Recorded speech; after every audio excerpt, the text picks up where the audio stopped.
Hello there, welcome to the VOD. The streams have music now, and because this is the VOD, I probably streamed this many months ago, possibly years at the rate I'm getting these uploaded. Anyway, I'm going to faff about a bit at the start, so there should be timestamps in the thingamabob. You might want to use them, up to you. Feel free to listen to me faff about on top of some, you know, relaxing guitar music. That's up to you. Anywho, let's hit the go live button. And we have the right title and everything, that's good. So, confirm and go live. I'm now apparently live. So, let's refresh our Twitch dashboard. Make sure that I'm actually live. Twitch dashboard. Yep, alright. So, pings. Pings. Ping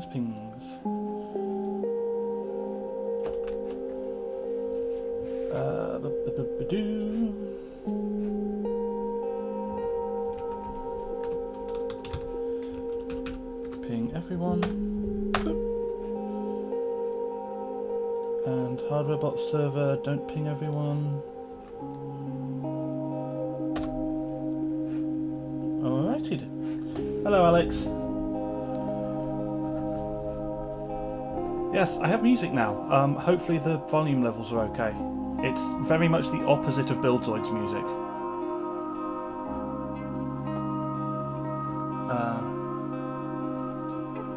Yeah. And I have a system here. I'm going to go over the system.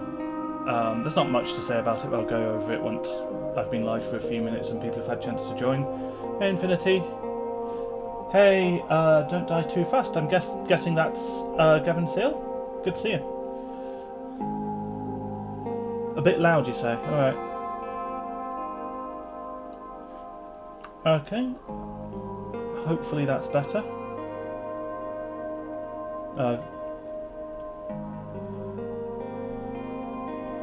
Oh, FZR, right.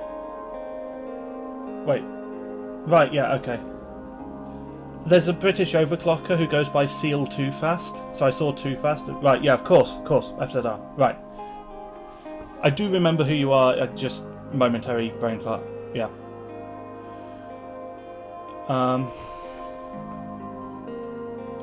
It'd be very strange if your name was also Gavin Seal. That'd be weird. Right. Well, I am going to crack open a can of something. Well, I said it like that and now it sounds like it's alcohol. It's not, but I also don't like doing brands.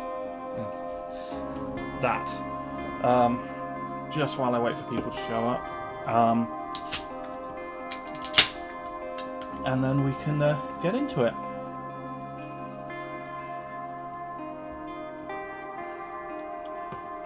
I refuse to make a refreshed sounding noise. I'm not advertising for them.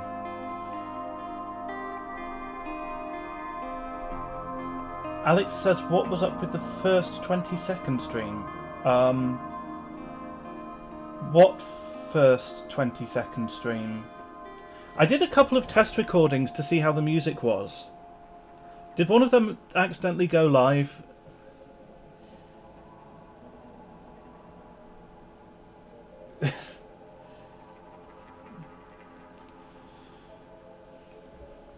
Okay. Yeah, there was a 20. Oh, for fuck's sake. Yeah, well, wait, really? That shouldn't. That actually shouldn't have happened. What the fuck? When? Because I didn't have all of the like confirm and go live bollocks pop up.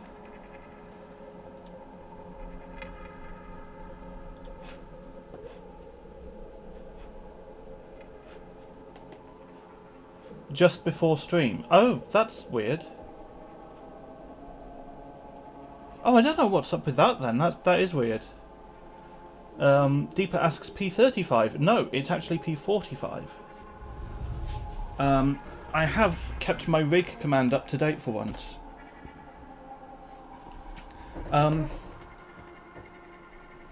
P5Q Pro, yes indeed. So we've had a few minutes and people have shown up. So I'll explain what I'm doing with this. Tech Tested posted a video a couple of weeks ago at this point, where he had a couple of systems that he got from a recycler, and one of those systems he was really pleased with, he was really happy about, because it was an AMD Phenom X4 940. The other one had a Pentium E2220, and he called it kinda garbage. I think that was a little unfair, so I've challenged him to an overclocking competition. I've got a Pentium E2220 under there, and he has his 940, so we'll see who can get the better PiFast score. That's the plan. And with that out of the way, let's fire this up. I should probably have got a power button sorted out, but what can you do, eh?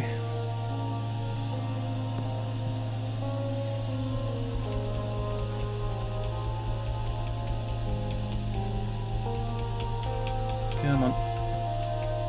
There we are. So, yeah, memory, OCZ, good DDR2, it's the 900 443 bin. The board, it's Asus P5Q Pro, not a very good P45 board, but it should be good enough. Yeah, and by all means take a crack at it, by all means see how you can do.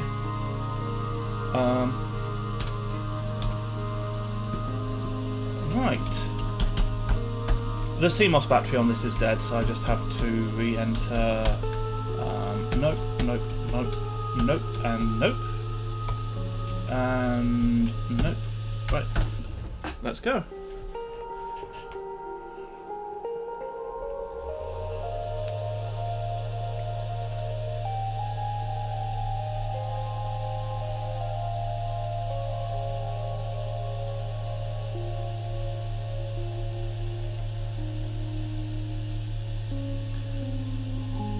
And yeah, so the music that I'm playing is Creative Commons licensed. The guy who made it does stream on Twitch, I think on Tuesdays normally, at twitch.tv/themenace, which is, if I do !music. So there's the attribution, as required. But yes. FZR, this is air cooling only, I take it no custom water. Yes, air cooling at the moment. We'll see how it goes. So, technically, the challenge didn't specify any limits, but gentleman's agreement, I'm not going to get the single stage out immediately, because I want to give him a chance. Right. One thing I do want to do just before I actually run PiFast is I'm missing a couple of utilities. I don't have setFSB or memset, so I'm going to copy those over.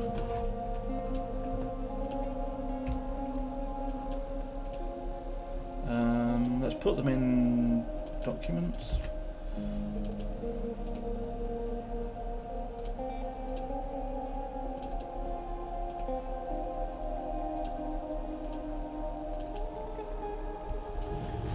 Right, and FZR says, well, he only has LN2 capabilities for sub-ambient.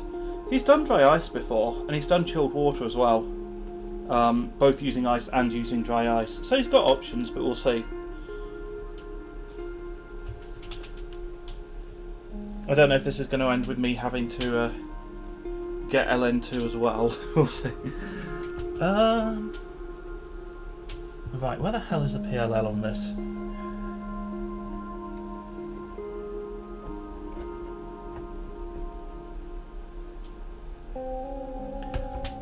I see a chip that might be the PLL, but might be audio. And then another one down there that might be the I need a light. Sorry, I should have done this. Yeah, screw it. You know what? We will see how we go. I'm just gonna... I'll see if memset works at least. I'm not gonna get into set FSB unless I need to. Oh, that looks good.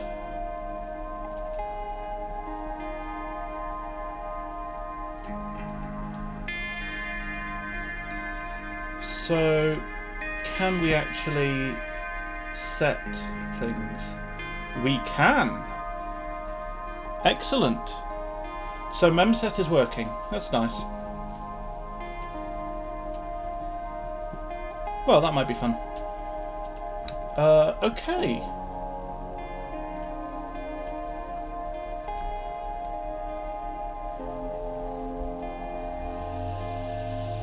So, going to do just some really basic settings.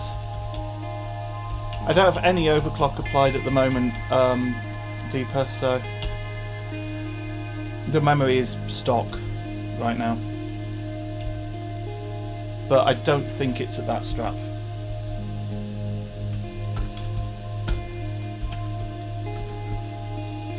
Maximum CPU ratio. Let's not mess with that for now. Let's stick the memory at 1 to 2 for now because we can.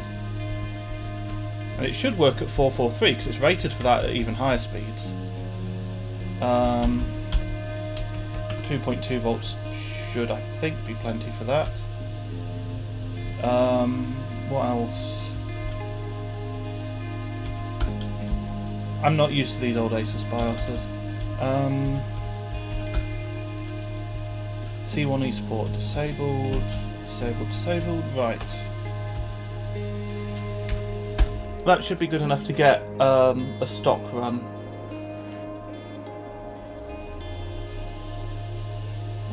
And we'll see where we go from there.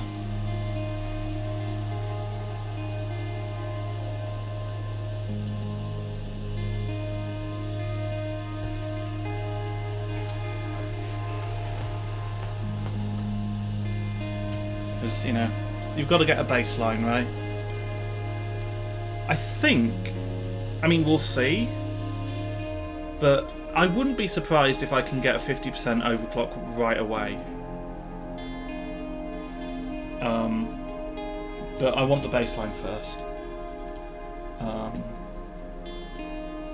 just going to set that to run maximized. Actually, no, let's run it in a normal window first, and then I'll show you the difference for running maximized.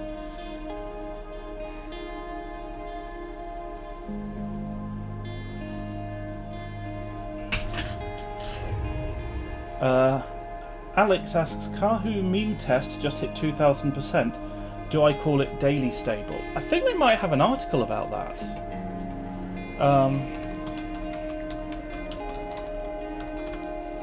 Let me...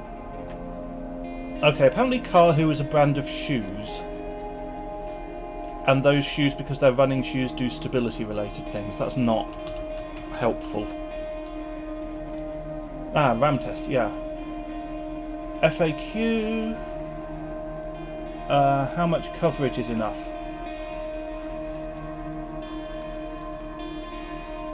So 2000% is not even like 98% error detection. But if you look at the FAQ there, that will give you an idea.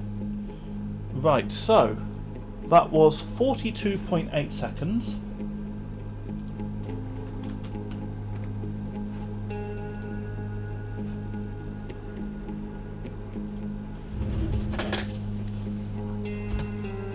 So now our properties run maximized, and let's see how that goes. I'm expecting less than 42.8. I might look a little bit silly if it's not, but it should be appreciably less. It might depend on platform. It works on 1366, which is a very different platform. We'll see.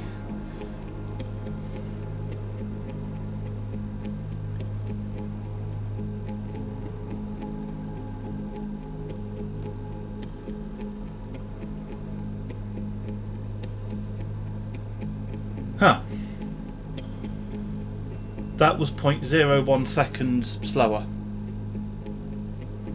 Just to make me look really... Thank you for that, system. I refuse to believe that that isn't deliberate trolling. Like, come on. I know it's not a gigabyte board.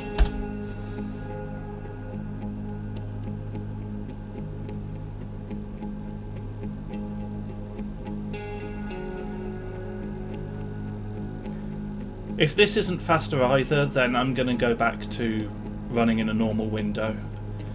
I don't want to run it.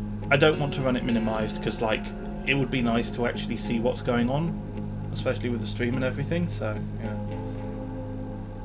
When I've tested previously, though, this was faster. Whatever, tweaks. Don't need tweaks. I've got clocks, so I will have clocks in a minute.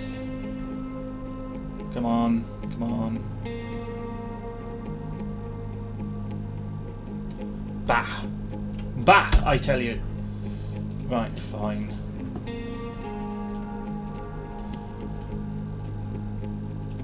Okay, let's clock.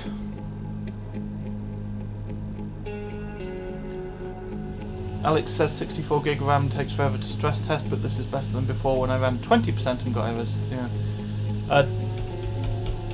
FZR asks, what keyboard are you using? This is the keyboard from a Sony Vaio desktop, early 2000s. Don't know the exact model, but it had a Pentium 4 socket 478. And it's just a keyboard from one of those. It's a nice keyboard. I like it. It's not a Model M. It doesn't have buckling springs or anything, but it looks the part. It's reasonably satisfying to mash, and it's PS2, which is always good. And then the ergonomics are better than the random, like, super cheap keyboards that you get. So, I said, and I might regret saying, that I think I can just get a plus 50% overclock. So let's see if I was right about that. I'm actually going to drop the memory all the way down to 1:1.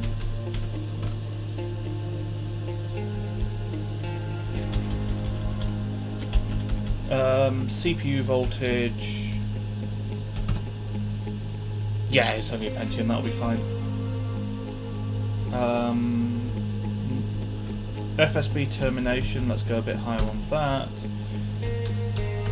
North Bridge, literally no reason not to give it 1.4. And yeah, let's just go with that. 300 FSB, I'm pretty certain will work. Alex asks, what's the FPGA marking on these chips? Is it D9GMH? I don't know if it's specifically GMH. It is that revision, but I haven't pulled the heat spreaders off, so I don't particularly want to because I'm not very good at doing that without killing sticks, and I don't like to kill sticks. It's that same revision though, definitely. It's not a LP to AJBG in this case. So right, let's see if it'll take 3.6 gigahertz at 1.45 volts then. The target's 30 seconds, this might be a very short stream.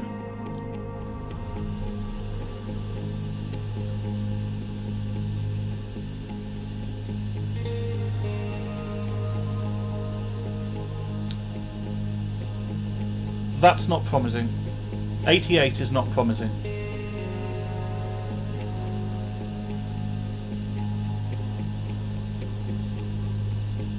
I'm also really regretting not digging out a working CMOS battery now.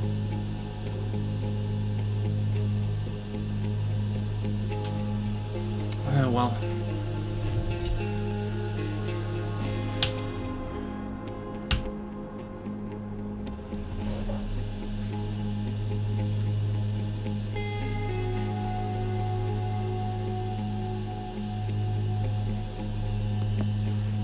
That's what I get for trying to jump ahead. Hopefully I don't have to re-enter everything, but I suspect I might.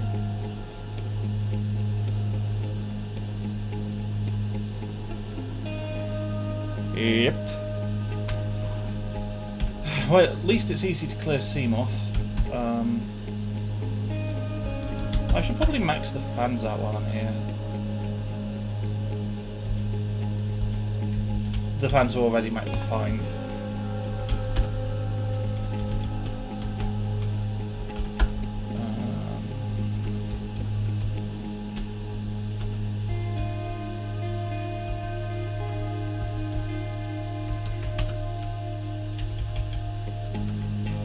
Let's not do any memory overclocking right now. Let's leave it at like super safe settings.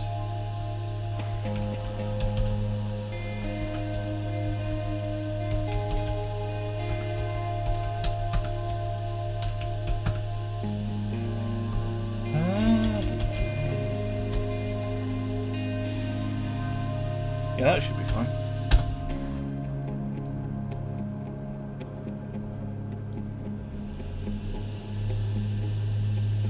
That's looking a lot more promising.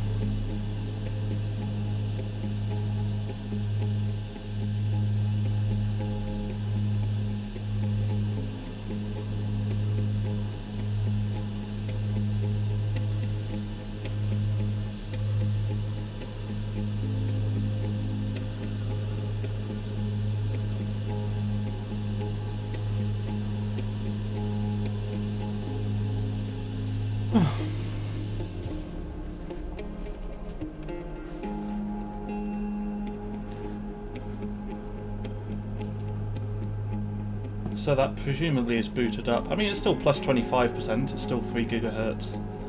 Nice and easy, which is always a good start.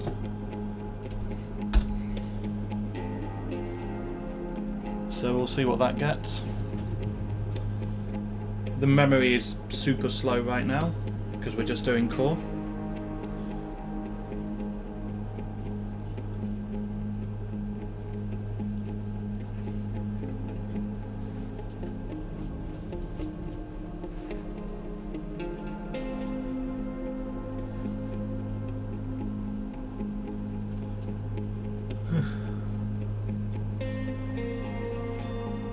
I keep, like, because it's the evening for me, I keep wanting to yawn, but I realise that infectious yawning on a stream is not a good idea. Wow, okay. That wasn't a very good improvement, so I think the slow memory is definitely screwing us. It's good to know, in a way, that this is actually memory sensitive. I don't think it's worth saving yet, but I'll update the PB. 38.56.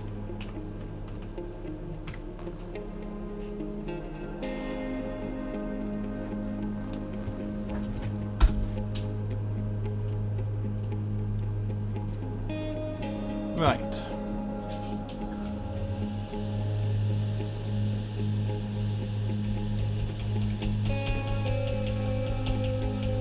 Let's take it a little slower this time.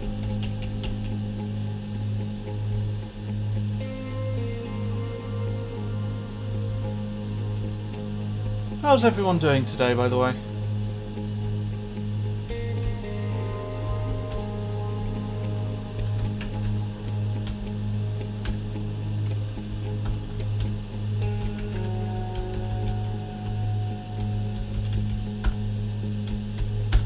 Save to a profile. I've saved it to profile 1, I'll try and remember that.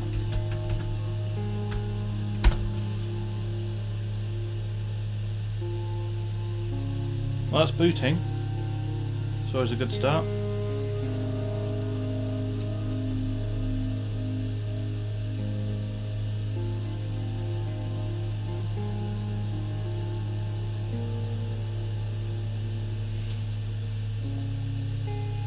Alex says, I'm doing well, thanks. Haven't really been messing too much with my system lately, but I tried 2400 MHz on my daily and that was a hard note, so I'm back to 2133.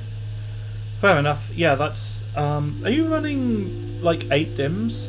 It's Ivy Bridge E, right? 1680 V2... Oh, hello.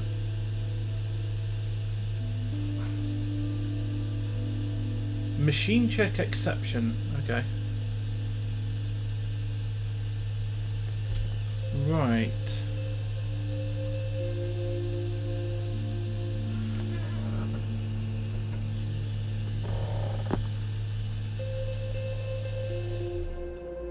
So, presumably, more vCore. I'll try lowering the multi first, just in case. Infinity says I'm cool, all things considered. Well, that's a qualified good, I guess.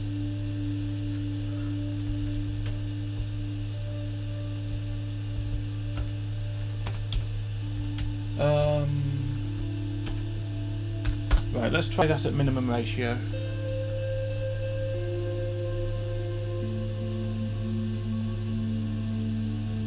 Alex says, yep, 1680v2, Rampage 4 Black Edition, 8 sticks of dual rank MFR, so 64 gig in total. I have a feeling my IMC isn't too happy. Yeah, I bet, yeah, that would not be very easy on the IMC, on any IMC.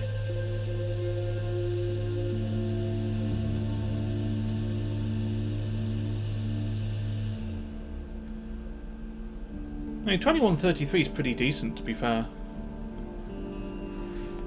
You know, for that configuration. Right, well this is booted in just fine. I'm going to run PiFast just to make sure it runs. Because, you know, PiFast is a great stability test.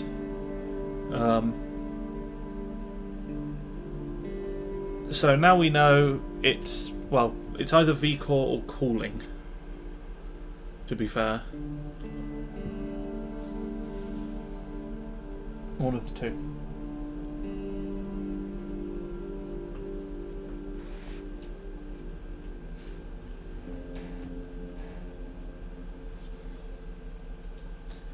I do have bigger coolers that I could be using, but I don't know.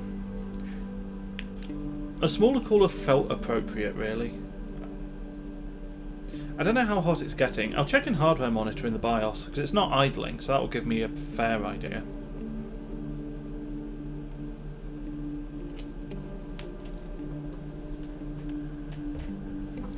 Okay, so that is PiFast stable, for whatever that's worth, which is sod all. Might as well say it can boot Windows. That's a level of stability.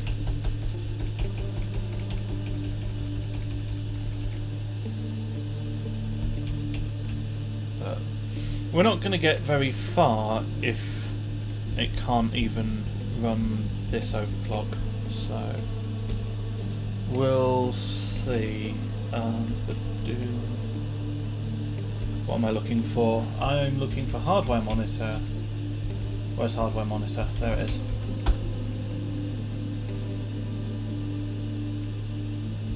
Okay, well that looks fairly low.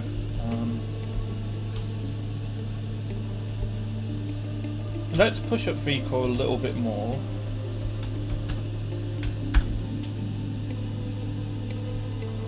And I'll check in BIOS first.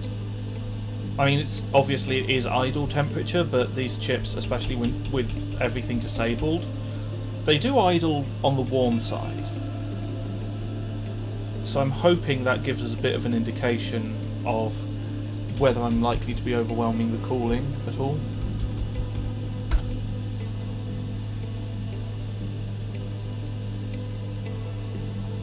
30C, that's fine.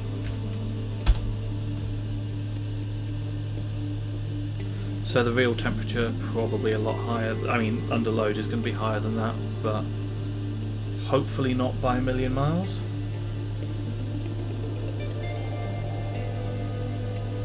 The main thing is that we're probably still in that happy little range where it's going to scale from voltage, which is what we like. We like scaling from voltage.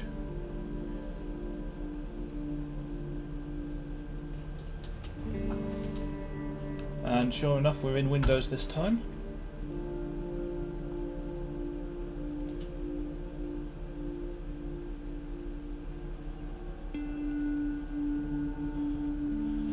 Hey Fox! Fox asks, how's the challenge going? Well, I tried to just jump to 300 FSB, which would be a 50% overclock, and that didn't work, so I'm taking it slightly slower now. I'm at 280 FSB. Haven't tuned the memory yet. Like, the memory is running horrific timings right now. But 34.27? That's not bad. That's another little improvement. That's 4 seconds off for 30 FSB, so I think sub 30 is definitely on the table, which is good. I want sub 30.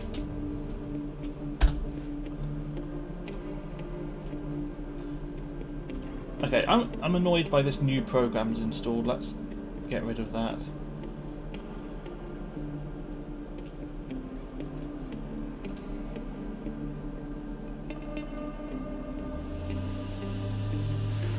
Yeah, if it all goes completely to pot, I'll just play pinball on this system instead.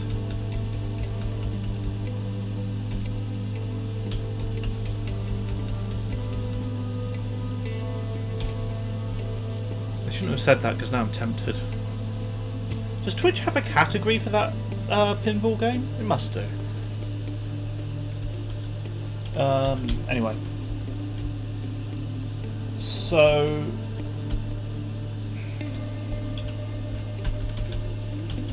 I'll save that again as profile 1. Last time I jumped to 300 it didn't work, and the only difference here is slightly more VCore, and I think the memory settings were a bit less aggressive, but they weren't really aggressive before.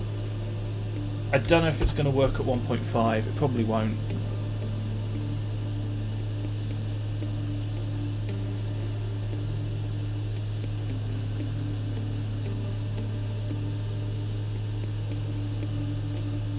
I mean, it's sitting on D5, which normally I would have thought would be like FSB or MAM.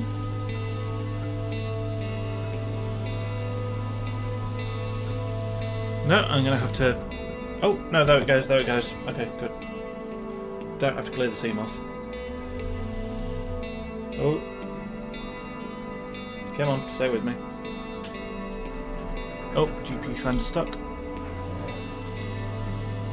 Music's a bit loud, says Tim. Yeah, that's fair. It's got a bit louder. I'll turn it down in the player. Hold on.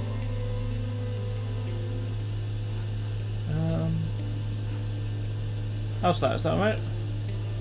Nuke the Power says your keyboard looks cool. Thank you. It's the keyboard from a Sony Vaio desktop, circa early 2000s.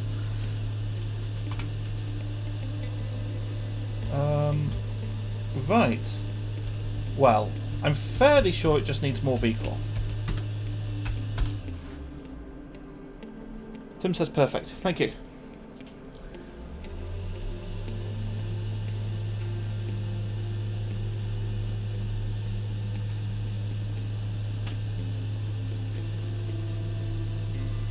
Well, it looks like more VCore made at boot. I'm going to double check in CPU Z before I run any benchmarks. Is it boot looping? I can't tell. Okay, well, doesn't seem to be. I don't think anything this old has the... Oh, hello. That's a type of boot looping. Alright.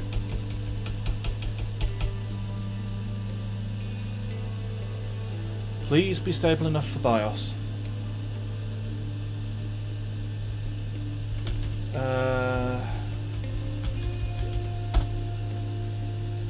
Why is hardware monitor under power anyway? It's a tool, it should be under tools. I guess more voltage. I mean, this is 65 nanometer stuff, it should be fairly durable. Although this is also starting to reach towards the upper end of VCore that I'm comfortable with.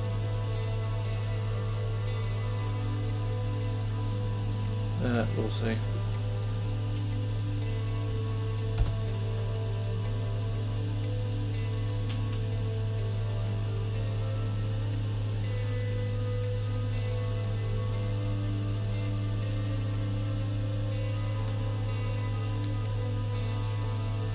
Deeper says it is, yeah.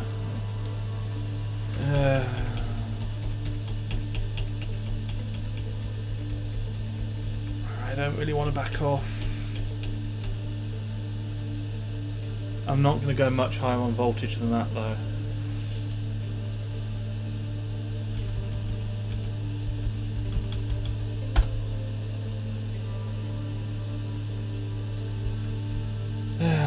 I mean, that's... I don't know what the load temperature is going to be.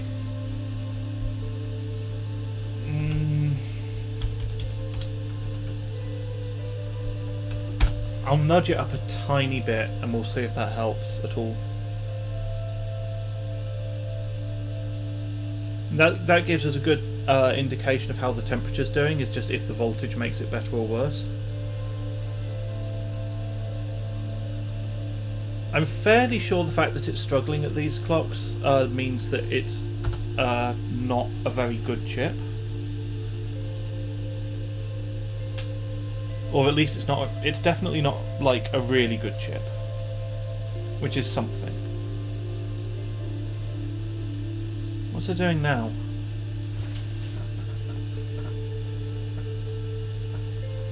Is it doing anything?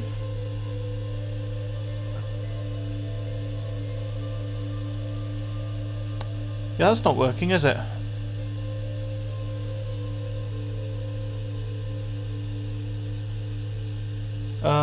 Alex says, what's the goal, by the way? Under 30 seconds PiFast? Yes, exactly.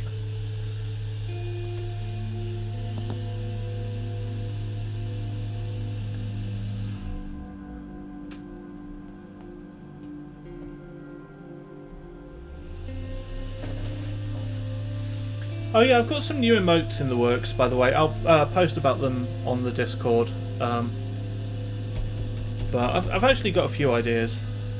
So hopefully there'll be more than one subscriber emote soon, which is going to be nice. Right.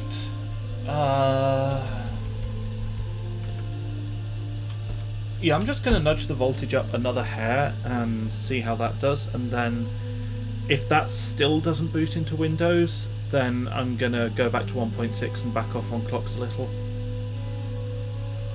Because it feels like it's into that territory now where it's not scaling that much. Hey, Paul! Tim asks, did you do any further testing of the CXMT DDR4? Not more than was on the stream, no. I think I pretty much covered everything on the stream, to be honest. I tuned just about everything there was to tune on it.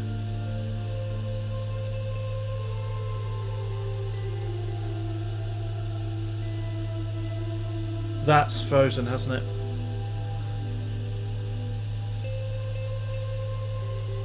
It's very obviously frozen too. Okay.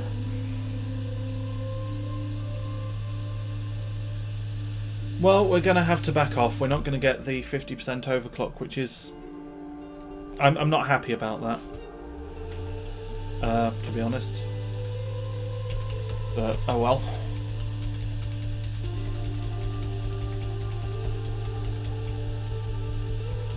A different chip, or maybe even just a different cooler, might do better. A different sample, I should say. Let's try 295, actually.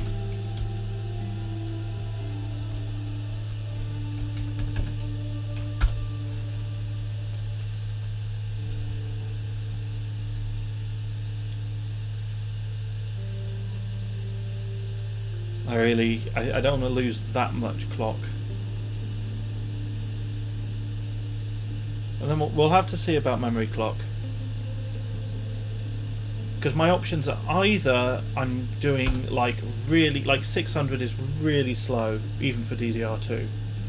But I can either do that super tight, or I might be able to run at 1 to 2 actually. It's basically faster. I've got like, I'm thinking about this in terms of like, right, that's frozen again, hasn't it? Bugger.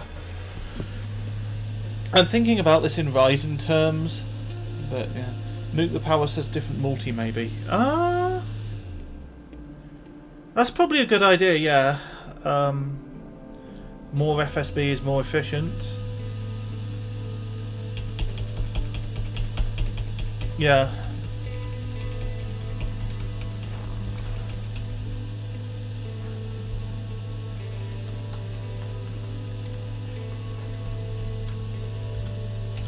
Let's see if it gets in at 290.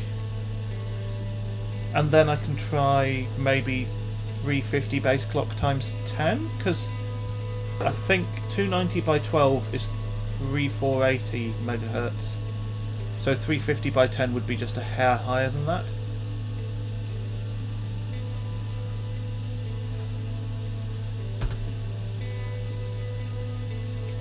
Assuming this actually works.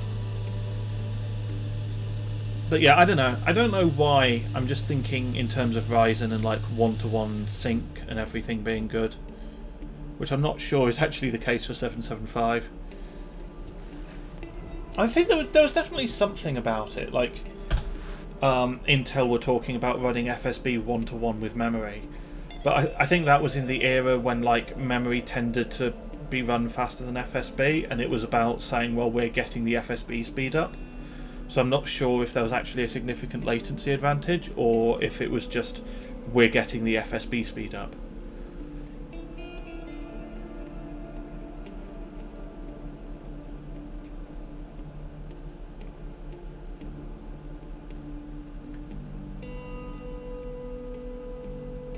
$33.09, that's not bad.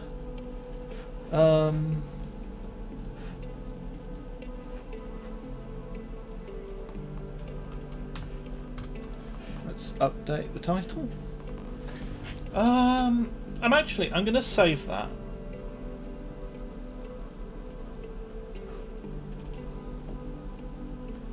And then what I'll do is I'll try running the memory at 1 to 2 at this setting, and I'll see how that goes. I'll save a profile first because it might go terribly.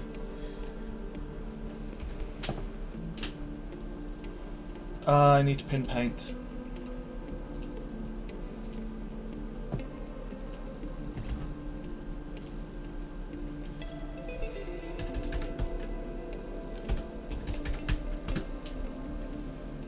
Right.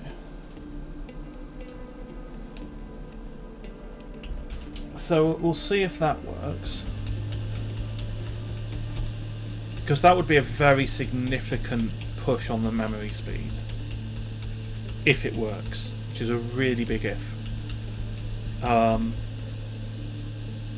If that doesn't work, I guess I'll try higher FSB and one-to-one. I don't know. Or I could try one of the many other wonderful ratios that are available. Save to profile 1. Right, so let's try DDR2 1160. I'll up the memory voltage to 2.4 for that. 1.4 Northbridge voltage I think should be enough. Yeah, let's try that. Once again, big jump. No idea if it's going to work out. Last time I tried to do a big jump ahead it didn't work, but this seems to be booting. I mean, the RAM should definitely be capable. And with enough voltage it would probably do it at 444.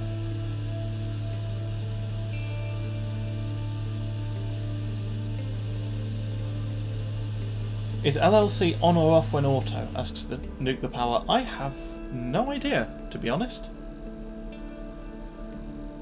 I'm not... Does this board have LLC? Maybe I've missed it. I haven't noticed LLC. But I haven't looked for it either. I tend to kind of take a bit of an attitude of just let the board do whatever it wants to. Because I quite like redroop, generally. I don't mind running a higher idle voltage, but I'm probably not right about that. I mean, I'm sure there's been some situations where I've actually, because of high redroop, not done so. Oh, bloody hell. Okay, well, I guess I just blew past 30 seconds then. Matt, if you're watching, good luck.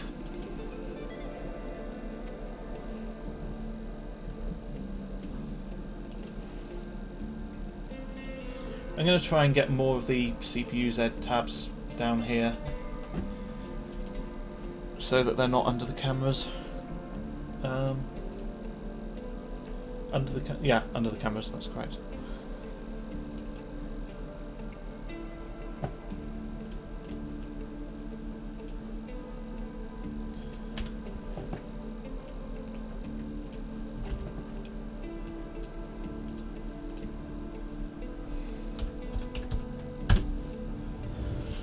Right, well, title update.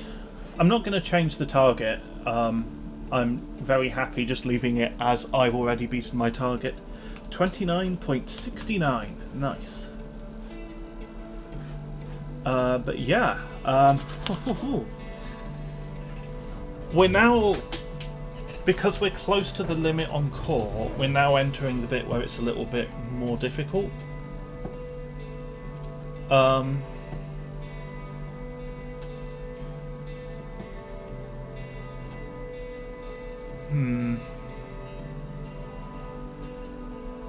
I'm just thinking, which is dangerous. If I'm going to push the memory voltage, I think I want more memory cooling. So, I have a memory cooler. Just need to actually attach it.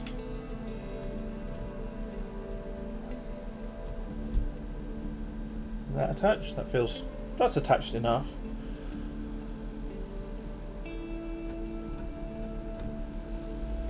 There we go.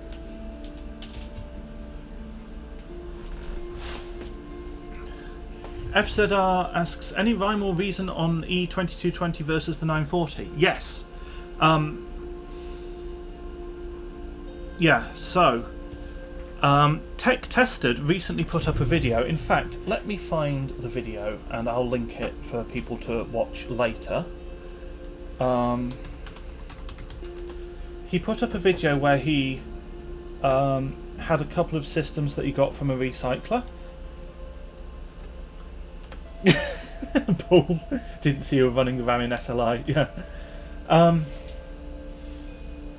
So he got a Phenom 940 in one of them, which he was really, really happy about, and then the other one was an E2220, and he said it was, and I quote, kinda garbage.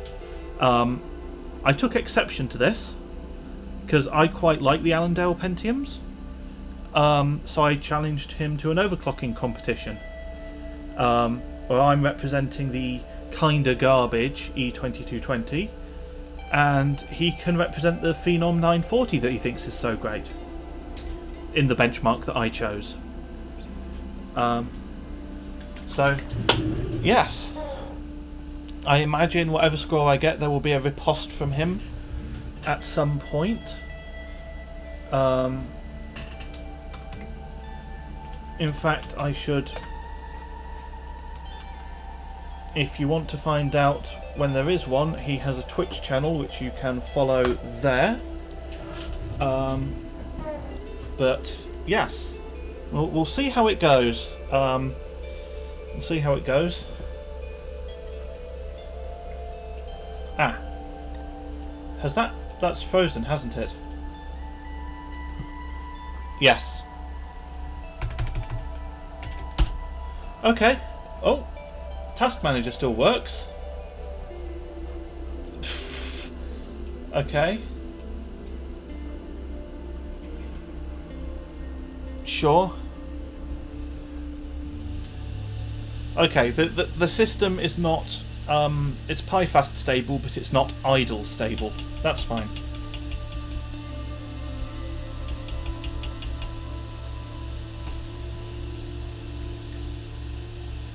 Alright.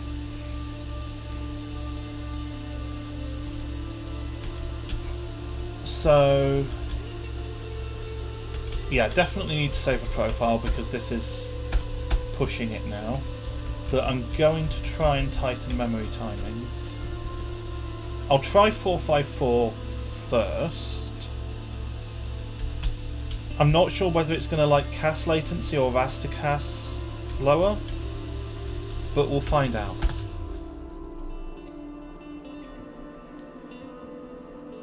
I could try a little bit more memory voltage as well.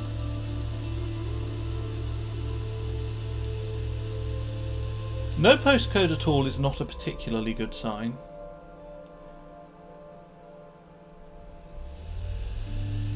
To be honest, I don't know if that's like the Super I/O or the postcard bugging out or something. It happens sometimes.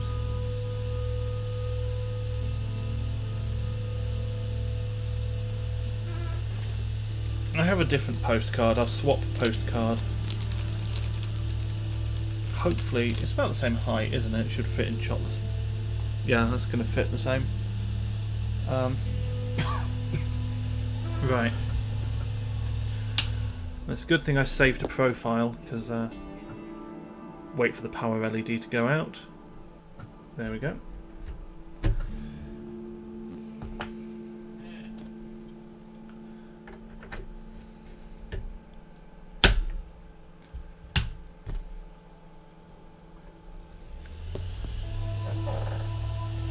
Oh, that's hideous, isn't it?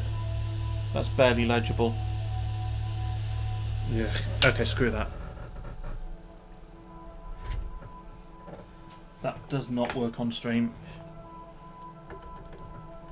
We'll stick with the slightly unreliable older one instead.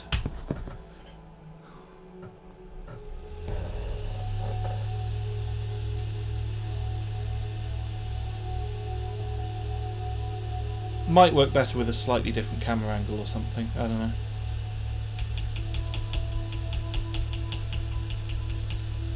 That's future Michael's problem.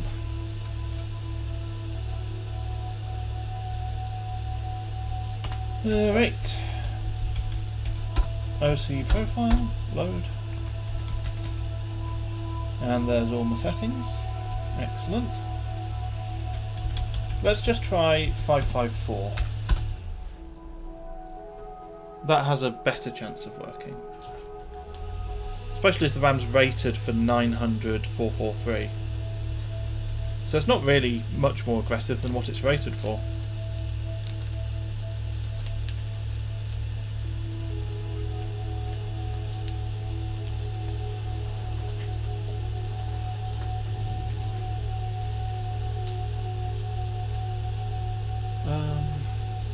One of these sticks, I think, yeah, these sticks are binned to do at 2.2 volts. They should do about 1066 flat 4, but at higher voltage, obviously, they'll do a bit better than that.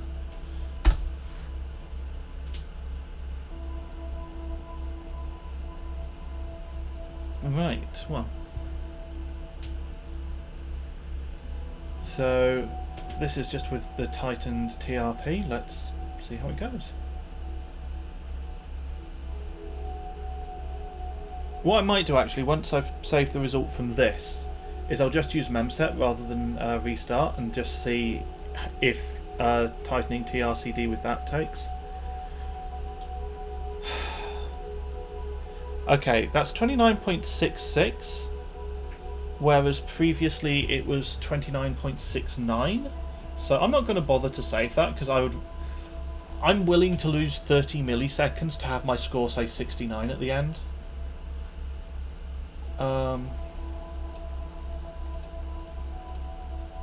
But let's see if they can go any tighter. Well, we've not crashed.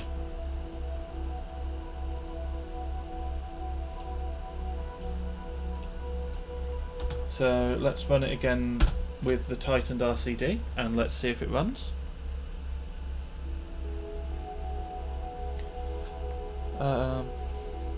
Tim the Enchanter says, now I want to do PiFast benching on my E8500. Yeah, go for it. PiFast is a nice, short, easy benchmark, which is nice. Oh, hello. P does not have the right sign in Giant Step. Okay. Well, at least we know that memset does something.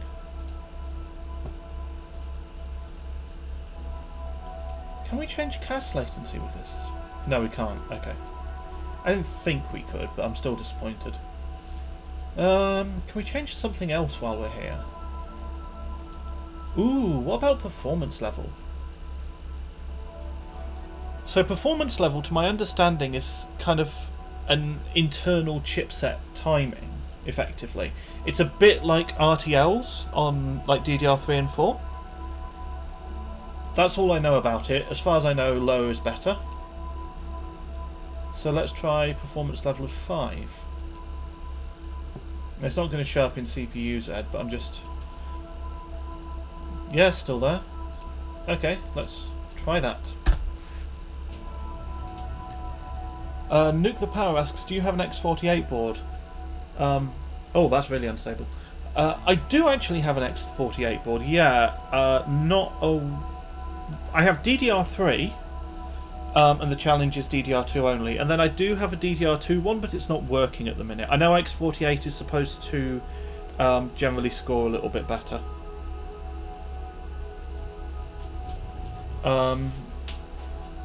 But yeah, my DDR2 X48 board, I corrupted the BIOS doing memory overclocking, like, God, it must be about 4 years ago now, and it's been in a box since.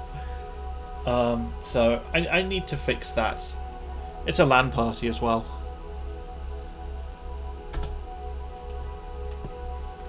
Alright, let's pop performance level back where it was, and let's just confirm that PiFast runs like this. It does not. Okay, that's interesting. That's data. Oh yeah, Paul asked, PiFast is single-threaded, right? Correct.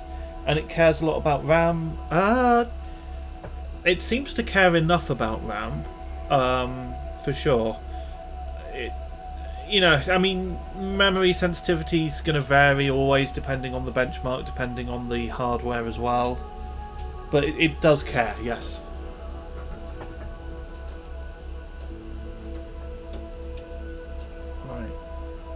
I'm going to plug a... This is probably going to make a noise on the stream. I'm going to plug my flash drive into my streaming system.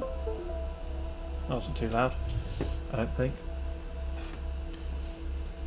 And see if I can get a copy of hardware info. Because I do want to kind of see what the temperatures are like.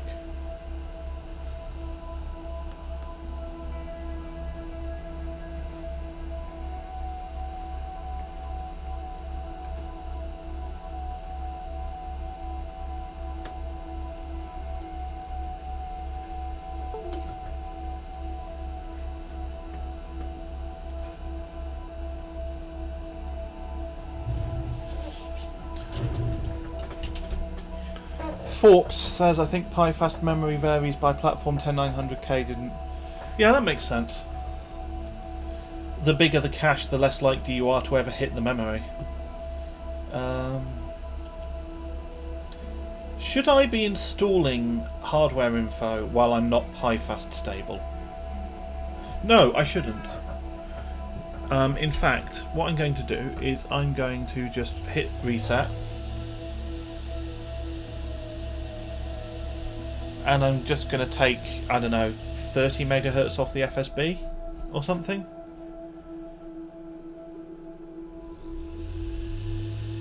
No, for goodness sake. Fine, I'll load a bloody profile.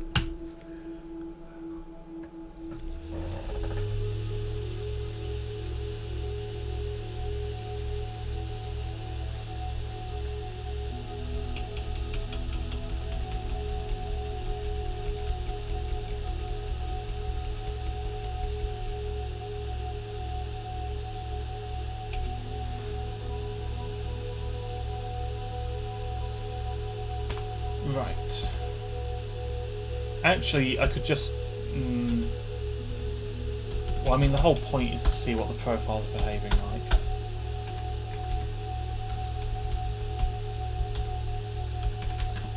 So I'm going to slice that down to 260, which should be stable enough. Install hardware info, and I want to see what kind of temperatures I'm actually hitting. Because my core voltage is pretty high.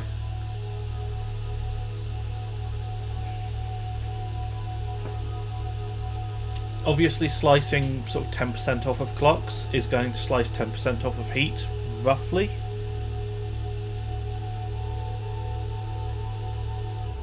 That's generally how it works.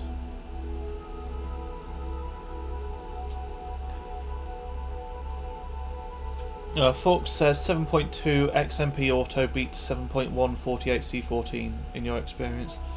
Yeah, that makes sense. That completely makes sense.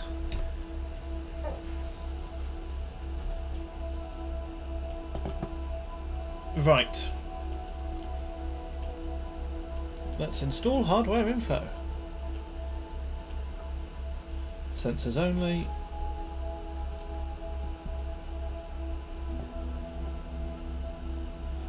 So what have we got? We've got our temperature and distance to TJ Max just there. So if we run PiFast, okay. I mean the temperature jumps up a bit, but not much. So assuming ambient's around 20 degrees, and noting that we're hitting in the 50s here. So that's a delta T of maybe 30. It's going to be... So it's probably hitting about 55, not more than 60. That's not bad. Also, wow, hardware info... Oh no, that's not hardware info, is it? That's just the clocks. Right, what am I on about? Alright. Well, I'm reasonably comfortable with those temperatures.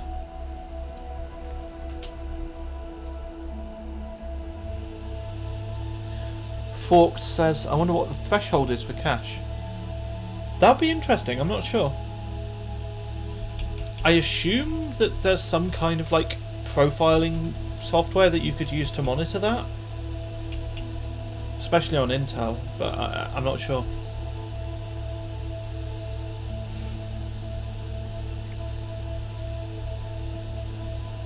Oh, while I remember, I've got my little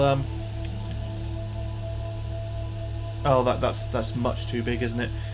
Before I got rid of my 3D printer, I 3D printed a little CPU stand, so I've got another E2220 in there. I'll just leave it there. It's going to fall over there. I regret bringing it out now. Where can I put this? Just there. There we go. It looks ridiculous. Oh well.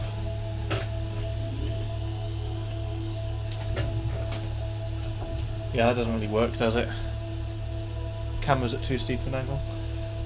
Whatever.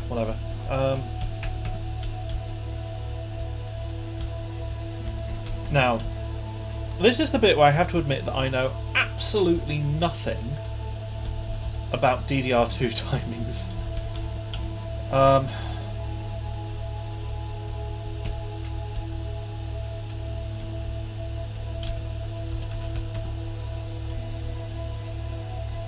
Let's just try dropping those and actually pushing memory voltage even higher. In fact, you know what? If we're doing it, let's do it. Let's try flat 4s at 2.5 volts. On top of the CPU cooler. Good idea!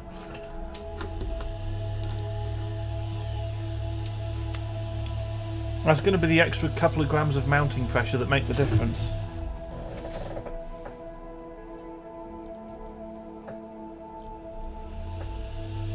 And it's misbehaving again.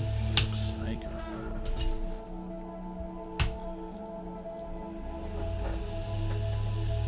I've been thinking about changing the channel away from mature audiences, and I still need to check what Twitch policies are for that, but given that I've ended up swearing a fair bit, I'm glad I haven't so far.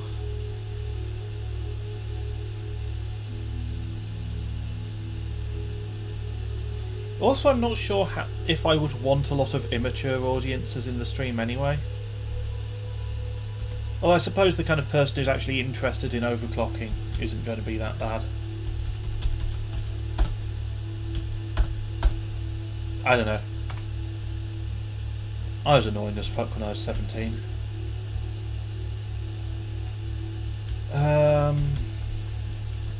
What about 544 then?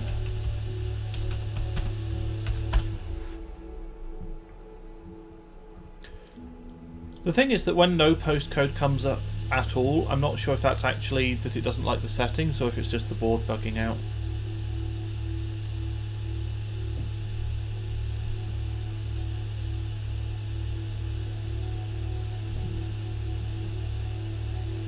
Still, I mean this is booted, so we'll see how that runs.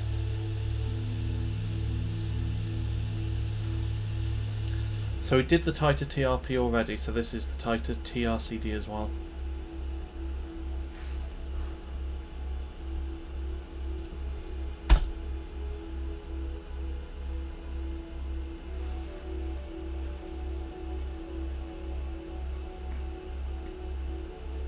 And I guess because I don't really know what I'm doing with DDR2 subtimings, and because tuning subtimings is very methodical, and I don't know which ones are the big ones that would make a difference.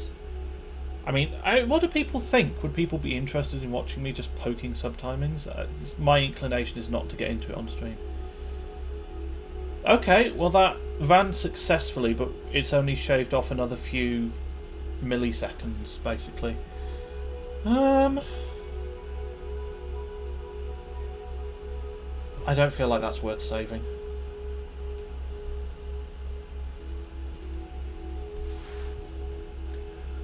Forks asks, any DDR2 benches known to have timings visible in their subs? Taphacker maybe. If I just wanted timings, I think Raspberry Hex has posted some. But I don't know, I don't like copying people's timings. Partially because I like to feel like it's my own achievement, and partially because I don't know,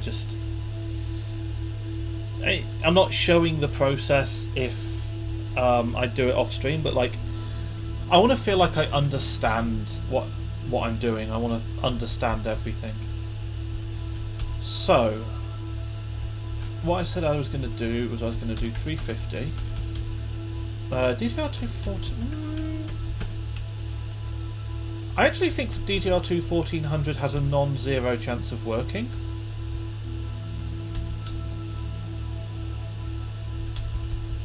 But I'm going to drop to 700 first, and we'll try DDR2 1400 next, I guess. See, it's doing the thing again, and part of me honestly thinks it's the postcard that's doing it. But the other postcard is absolutely abominable. Just visually. Such a difficult decision.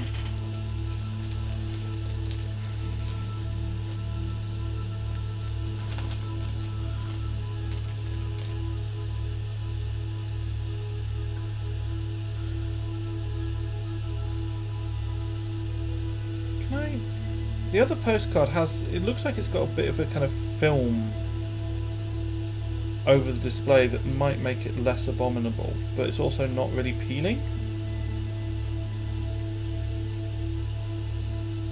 But maybe if I can get rid of that,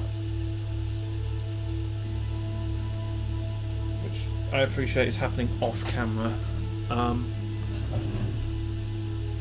don't really know how I'd be able to put that on camera with the current setup, so I will just try to be quick about this.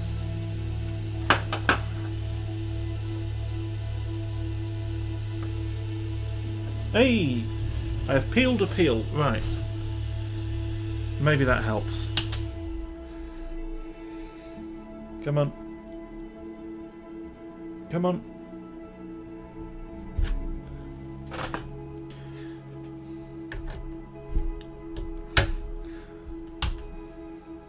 I can't explain why I think it's the postcard's fault that it's struggling, but I do. That's still not great. It's not quite as bad as it was, I suppose. Yeah. Vaguely legible. I guess that's the bar here.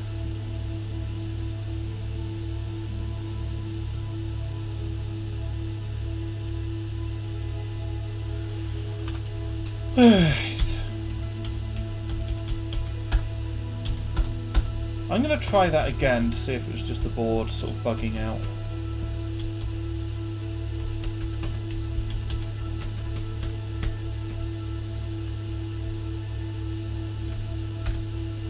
Fingers crossed.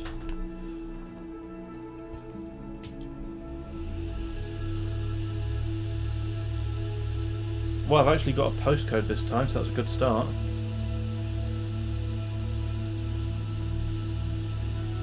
Yes, looking alright.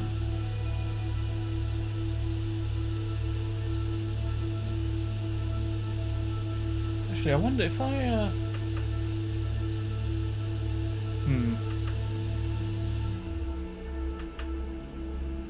That makes absolutely no difference to the postcard. Okay, I'm going to keep the light that's on the system. And let's run some PiFast.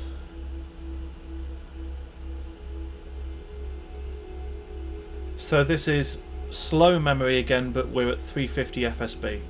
So it's probably going to be a bit slower than it was, just because the memory is really slow. But I mean, we'll see. We'll see. It's not taking too long. It's not dragging. I'll give it that.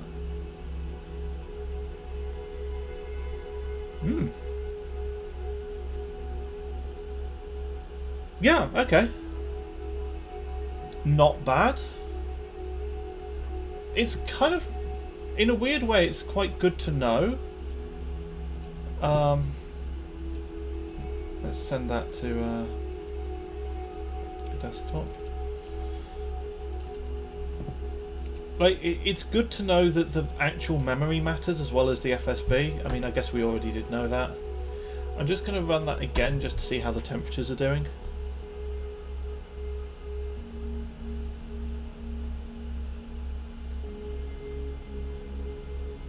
Not looking too bad. It's interesting as well. The temperature's kind of bouncing around a lot, which makes me think maybe it's actually the thermal paste under the lid, because these are pasted chips. Maybe that's not great. It's not the cooler that's the limit. It's not, the cooler isn't a thermal bottleneck, as it were. But it might be the thermal paste under the lid of the CPU. It might be maybe the mount, but probably not the mount. But that's quite interesting. Oh, hello.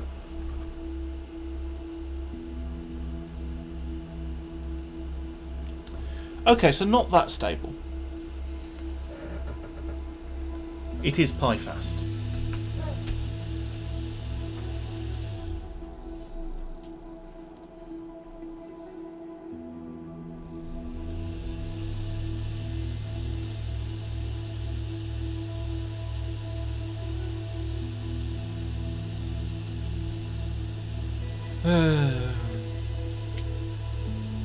Why are you double zeroing on me now? You don't normally do that.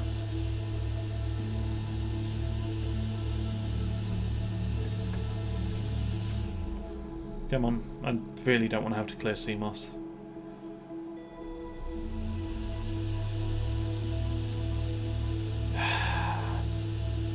I think it's just this board. No one.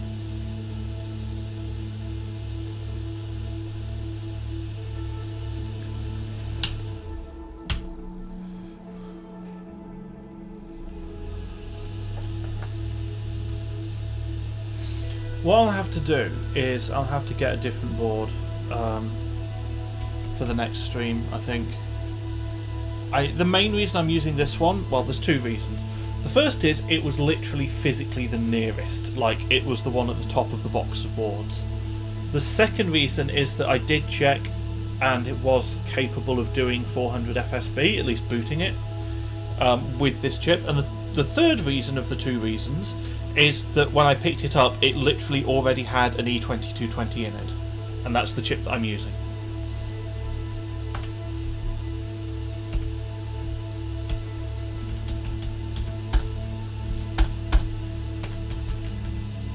I feel like it might be capable of doing DDR2 1400, maybe, possibly, hopefully. Whoops. I mean, maybe, but... I'm actually going to push Northbridge voltage a little bit as well. The V-core a hair, because I think it can take it. Maybe, hopefully. Yeah, let's do that.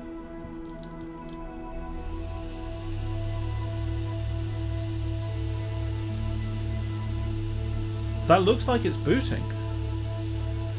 We might have DDR2 1400 working here.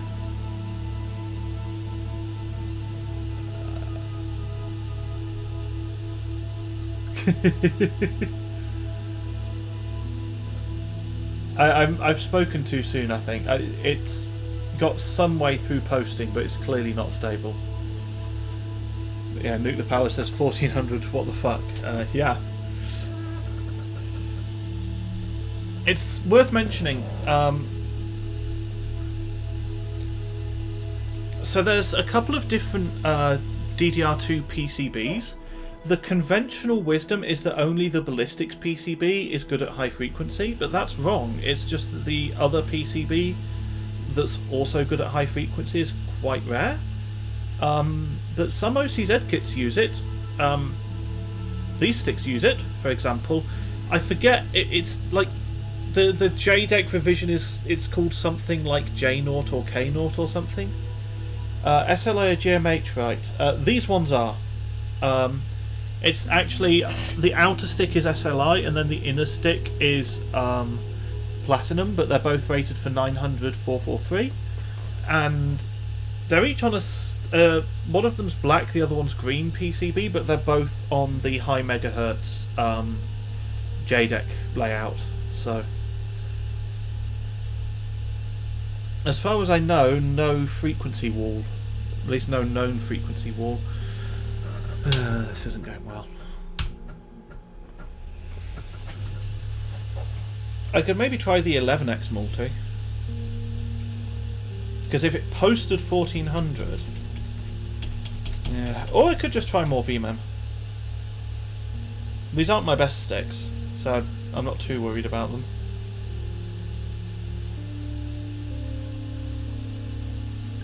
I think the ballistics PCB might be a little bit better for voltage scaling still, at least compared to these. But I think, I'm not sure.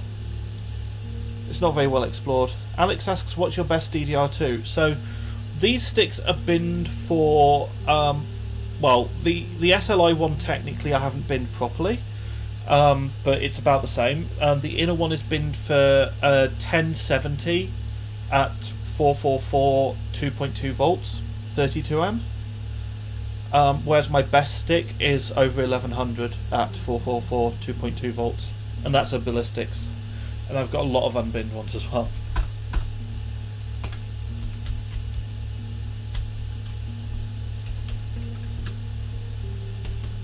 Let's try it once more.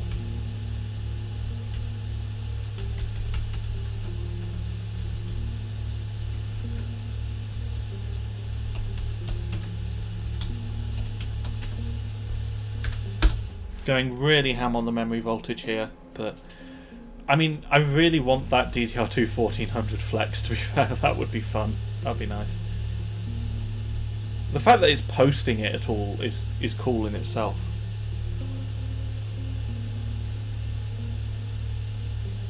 But yeah, I'm just going to sit here and run my DDR2 at the kind of speeds that people would run DDR3 at on this platform. Why not?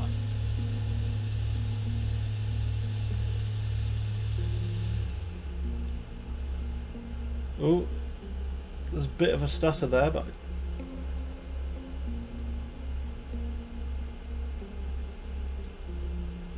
it might. No, that's not getting into OS, is it? Right.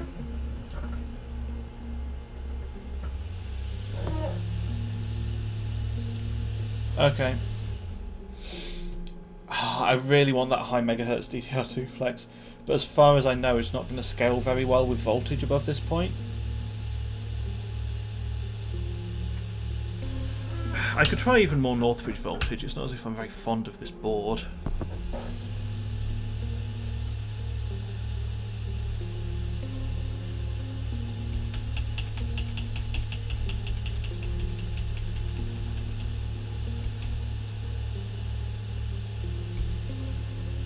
Maybe that's what I should do next, just put the fucking memory on cold.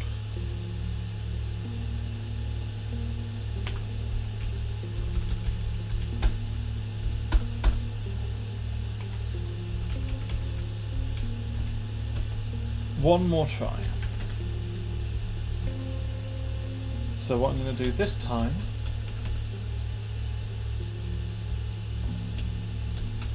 bump Northbridge to 1.5, bump memory to 2.6.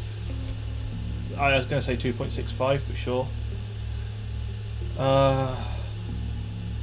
It's probably a good idea to raise FSB termination. I don't actually know if it has a relationship with Northbridge voltage. I don't think it does, to be fair. But it can't do any harm. Do we have memory clock skews?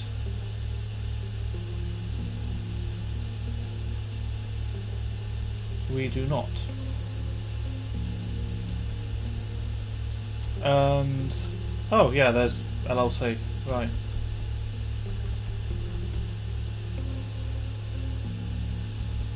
I guess let's leave that on enabled. I don't think the voltage spikes are going to kill this chip. And I don't care if it does.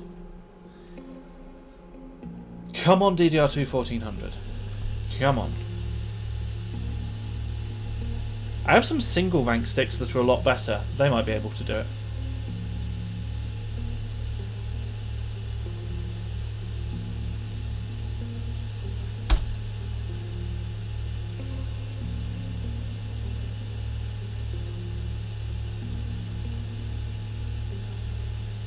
Come on.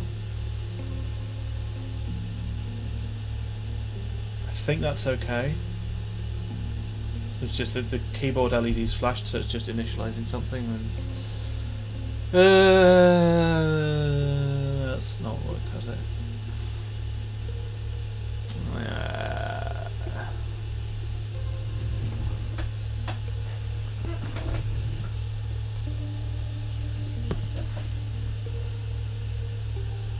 Note the power says now 27. 27 what?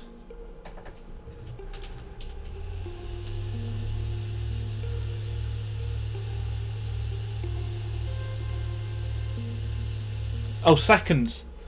It'd be nice. I don't know.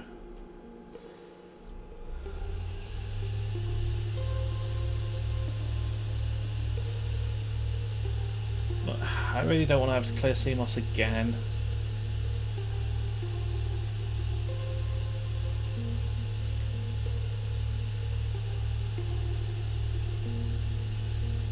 I'm gonna try 345. Yeah. Let's try 345 this time.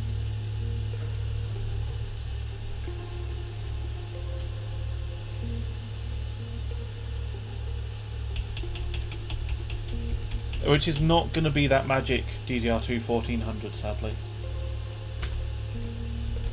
What do I want? OC profile. Load.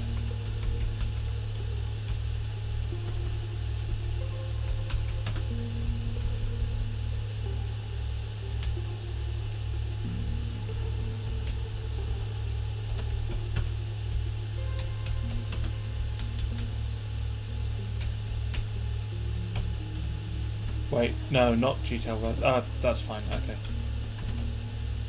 Okay. Sure, let's go with this. This board doesn't have Northbridge GTL ref, which is annoying. Especially because it's an Asus P45 board, so it probably needs that.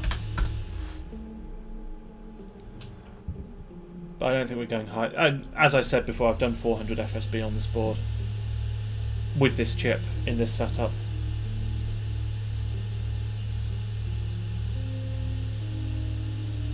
Admittedly, that was only memtest 86 plus. I don't know if that's actually easier or harder on FSB than anything else.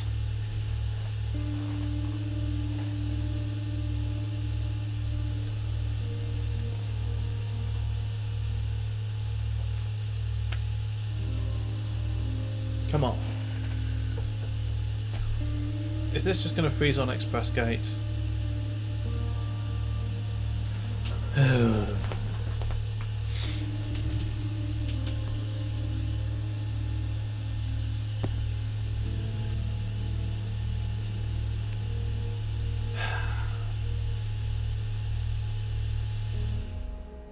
I might switch to the single rank sticks. I don't think they're on the high megahertz PCB. Or are they? Oh, I just realised I can't tell for single rank anyway, because I don't know the single rank PCBs. But I think they should be capable of 1400 regardless.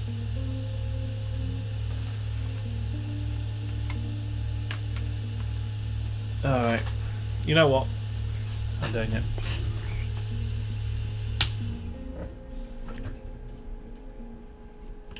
I'm going to swap the RAM.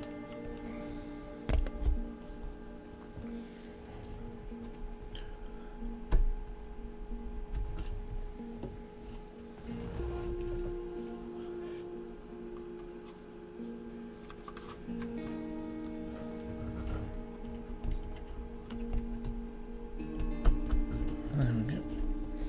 So, I don't know if you can see on the edge there, but if you look at the edge of the PCB, like you've got the solid ground plane between all of the SMD components, right? Whereas the regular PCB that doesn't clock high, there's gaps.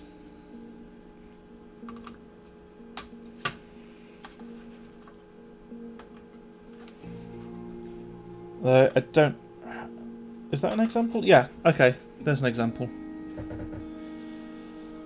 So that's an example. It's an OEM stick, and you see how there's kind of gaps in the ground plane in between the SMD components at the edge. That's the difference.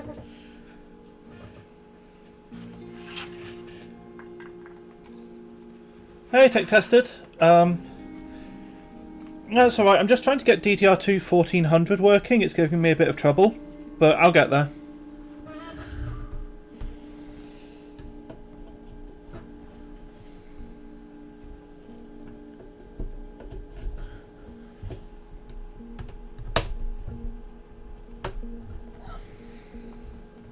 I kind of hope you don't. Yeah. So I'm switching to these sticks, which... Come on. Focus. Yeah, those. They are single rank. The dual rank sticks weren't working for 1400, sadly. Have I got that the right way round? I've not.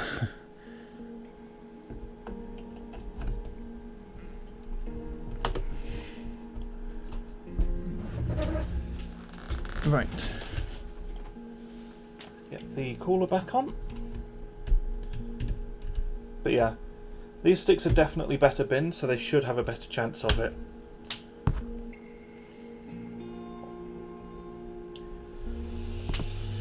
Single rank is also going to be a lot slower, probably. So I'm really hoping that this works, and I'm hoping it actually does score better, because I want my first score to be at DDR2 1400. That would be great.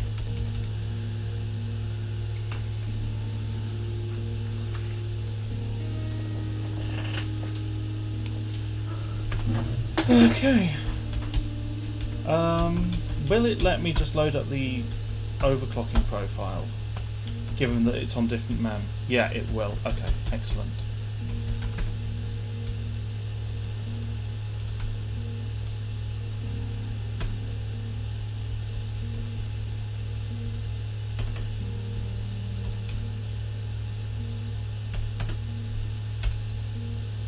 Let's give that a go.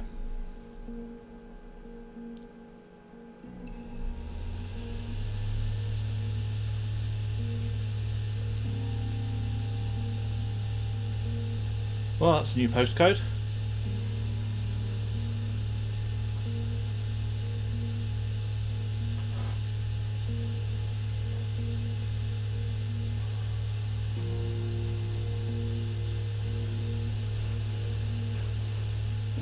Oof. I can hear the wind out the window. I've got another storm hitting.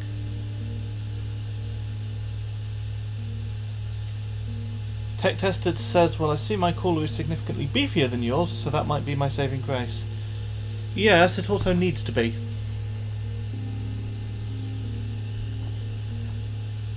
These Pentiums don't run that hot. So this cooler should actually be adequate.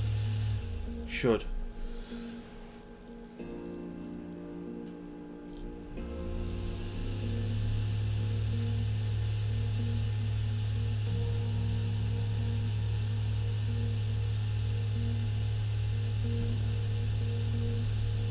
This isn't going very well, is it? Well, since these sticks are a bit better binned, I'll try them at the previous FSB and do like 1200 flat 4. I think they should be capable of that.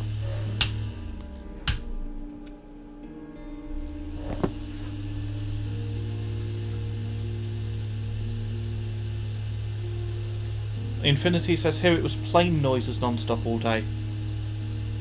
Oh right, you're in Eastern Europe, aren't you? Yeah, yeah, I don't really know what I can say about that other than, I don't know. I just hope everyone's alright.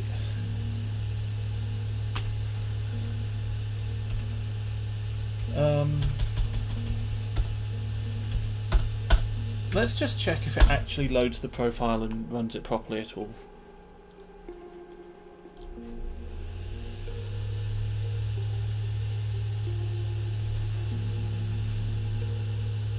Infinity says, yeah, I know, right?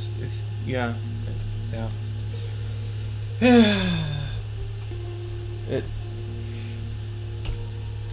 I'm glad that I got that memory sent off to Raspberry Hex, though. I'd been meaning to send him some ballistics for a while, because ballistics DDR2 are really hard to come by in Russia.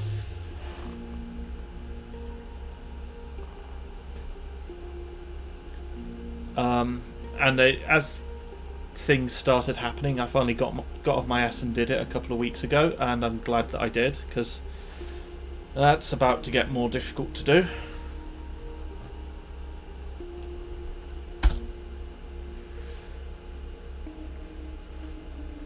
So these are basically the settings for the previous PB, I think. But we're on single rank now, so it's probably going to be noticeably slower, but we'll find out soon. I'm hoping it's not that much slower, because this RAM is better, but we'll see. That's looking fairly good.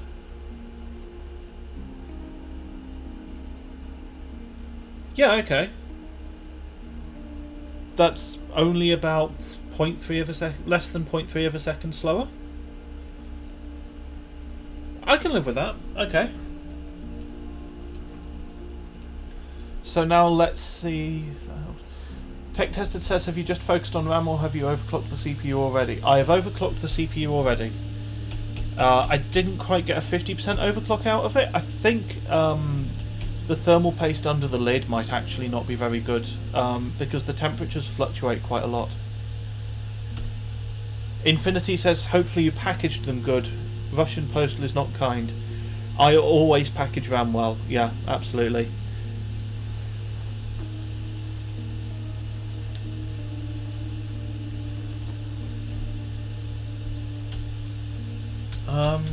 Right, well it's only 1160, so 444 12, let's do 12. Should be no problem. I mean, frankly, even at this voltage I think it'll work for these sticks. Tech Tested says, well, not to give too much away, but I'm sitting pretty at the moment. I see.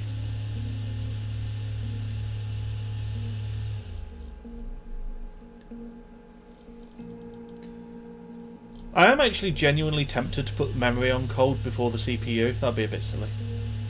I do think the CPU might need delidding.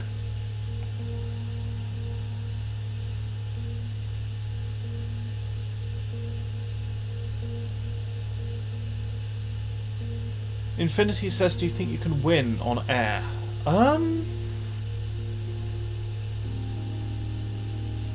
I don't know.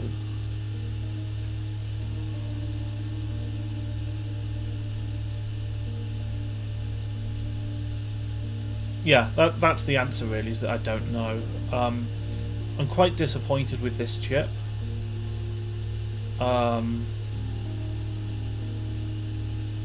I think if it was delidded, might help. Tech Tested says the best E2220 score on air beats the best 940 on air by a large margin. Yeah. E2220s are much easier to bin in large quantities.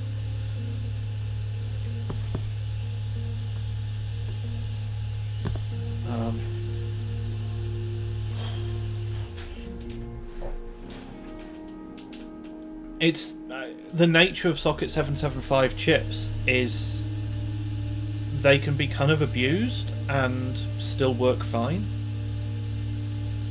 So people like have bought socket 775 chips literally by the kilogram. I think even you've done that, haven't you? Specifically, when I say you, I mean tech tested, not the viewer in general.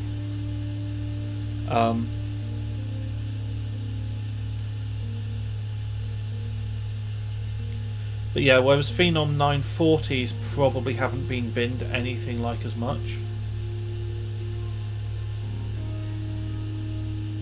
But I also think this specific chip might just not be very good. I don't know where my delidder is. Well, I have a pretty good guess.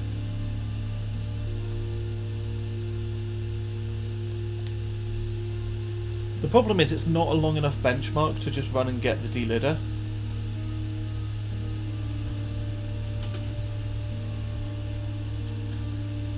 I'm going to try more memory voltage. I'm going to load the profile, I'll set flat 4 again, and I'll try even more memory voltage, and I'll see how that works. The other thing that I could try is a different motherboard. The P5Q Pro is not brilliant. Yeah. I could try a different CPU. I have another one just here.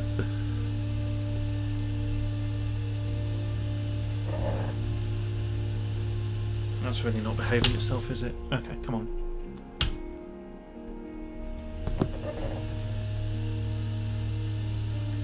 Infinity says I've done that, but they're all either dead or near so. Oh, sorry to hear that. That's surprising. Most of the times when I've heard about people buying like lots of 775 chips in bulk, they've been fine. Tech Tested says I guess I have to post my score at some point. Once I've finished with the stream, if you don't mind, at this point. I'm actually not sure, like, just physically how long I can go, because I've been, you know, I always have health trouble with sitting still for a long period.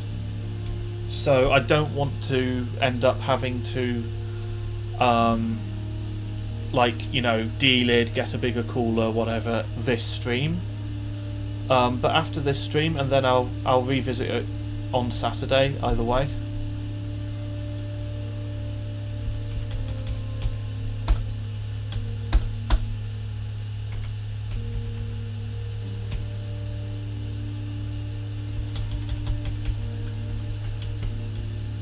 Let's leave that at 15 so we're not changing too many things at once. Try more memory voltage.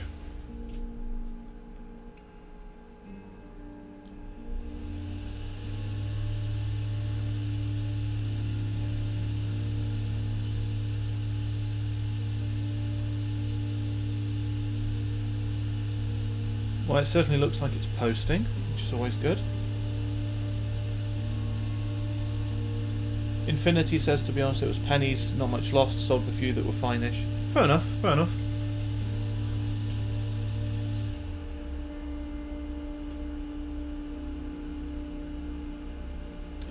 Right, well, we're in OS, so more memory voltage has worked.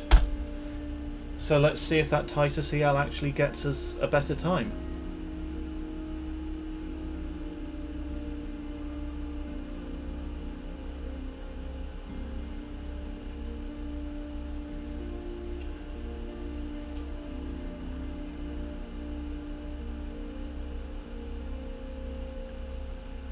Going well. Touch wood, it's going well.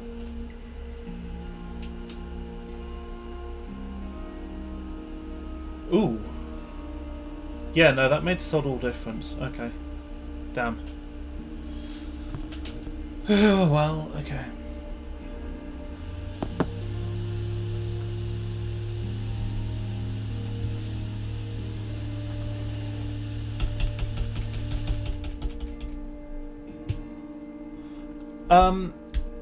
Matt, are you planning to stream at all this week?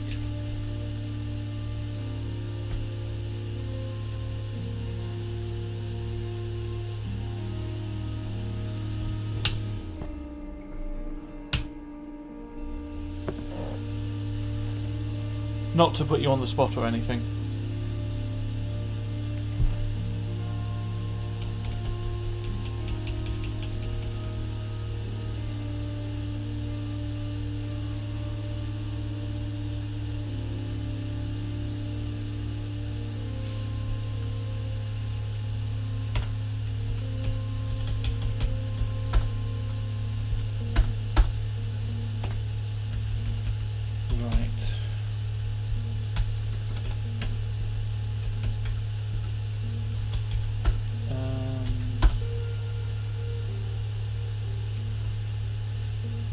That should work.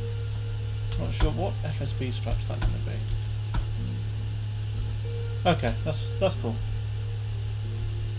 Minimum FSB strap. 444. Matt says maybe Saturday evening. I've got a LAN party to attend this weekend and have to build a PC for it. Ah, right, yeah, of course. Fair enough. Is the LAN party on Saturday then?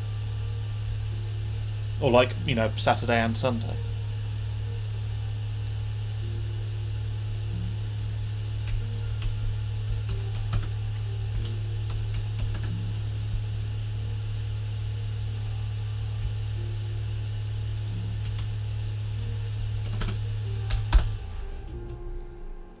It's Friday night into Saturday. Ah, I see, yeah. So Saturday evening is like when you get back.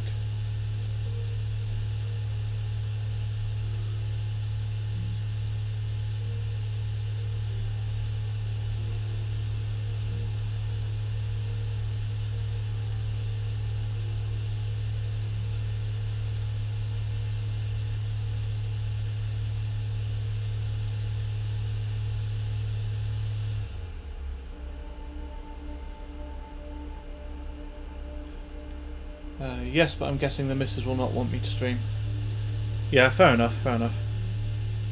Alright, no worries.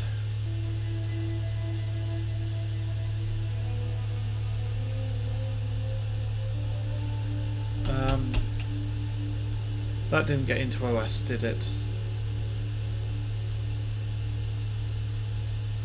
No, okay.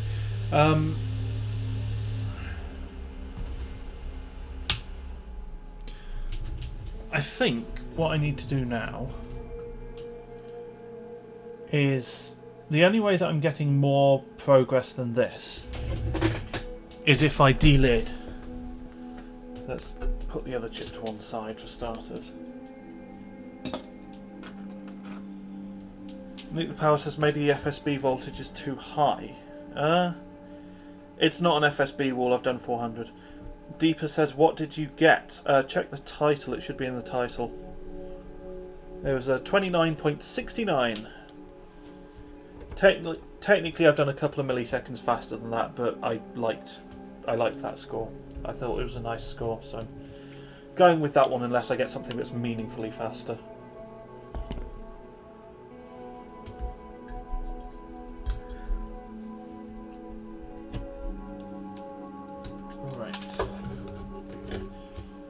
I can probably take that off by hand, can't I? Yeah, that's not too bad. See what my thermal paste spread is like, apart from anything else. Yeah, it's looking pretty good. Decent spread. Arctic MX5 there.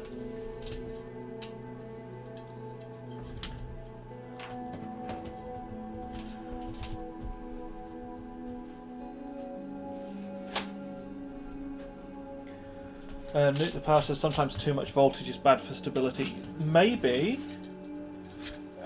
But I did boot like 400 FSB at very similar settings. The thing is, I'm definitely core limited anyway. So even if I was doing something wrong with FSB, I really want to push it on the core. And the thing is that I have, you know, I've been booting and running at 350 FSB on other occasions.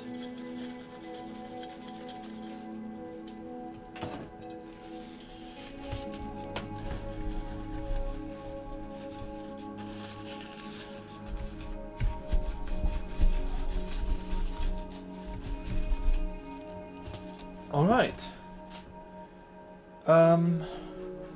If I switch to the BRB screen, that doesn't have a microphone. Right. Well, I'm just going to say the words BRB. I'm going to go and root around in a box. Because I don't know how long it's going to take to find my DLID stuff. Or if I'll be able to find it. I'm hoping I can find it. Because if I can find it, I can maybe DLID the chip on stream. Ooh, this looks promising. That looks very promising.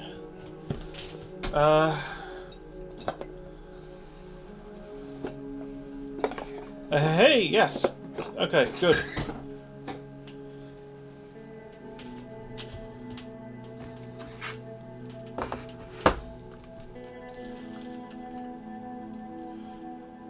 Right. What I'm going to try and do actually is I'll see if I can just lift the entire test bench out of the way.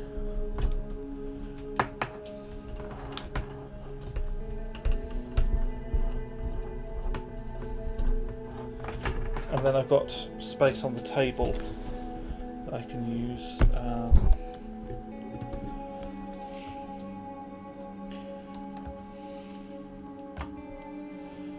Right. Move the box that the postcode camera was on.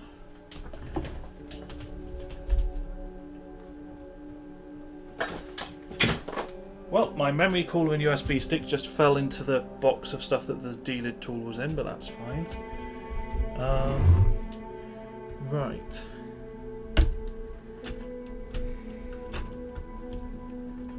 Take the chip out. And hold on, I need to actually make it visible. There.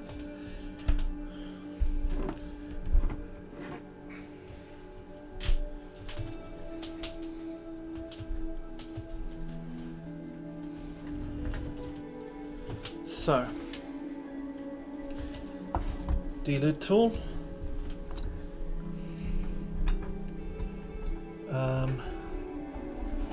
Right, I have used this before, it's been a while.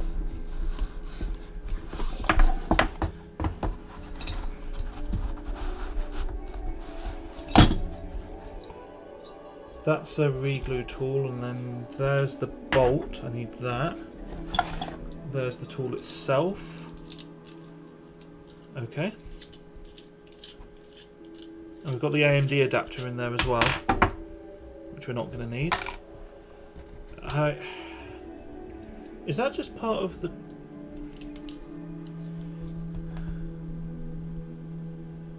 Okay. Looks like a bit of mangled threads or something, whatever. That's the longer bolt for the AMD adapter, isn't it? Right. God, this is... I'm going to have to move the camera, because otherwise I'm leaning over the desk and that's going to suck.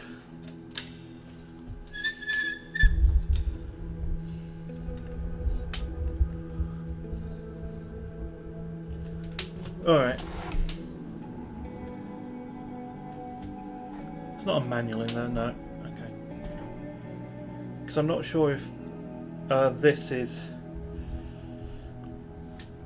supposed to be used for certain chips or not. It doesn't look like it would fit in there, so I'm going to assume it's something to do with the regluing tool. And yeah, I guess just sit the chip in there.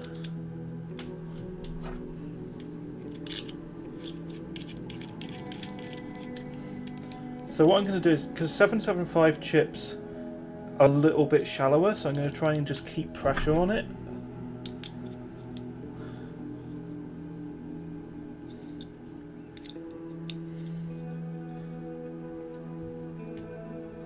Because if I don't, then the edge of it might slide up a bit.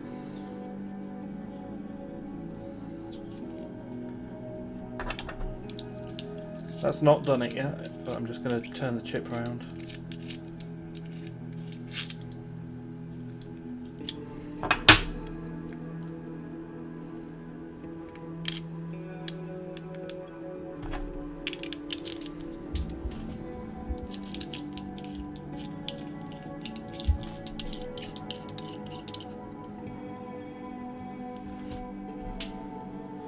Nuke the Power says, do you heat up 775 before delid?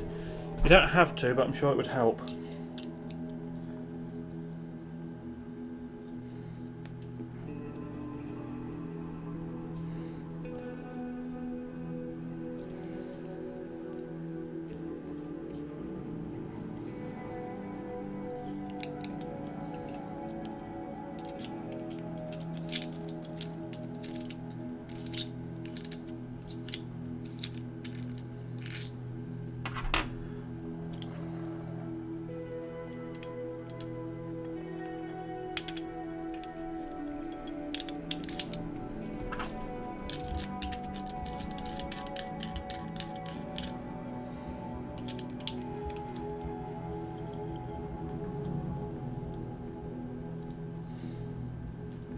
I need a vice to hold this in or something, ideally.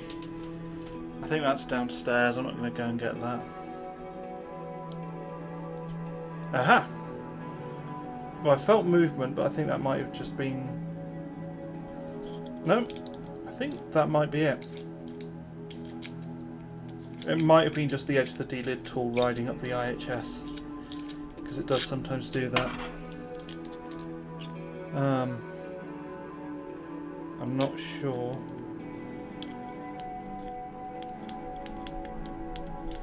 Yeah, I think it might have been because the IHS does not seem loose.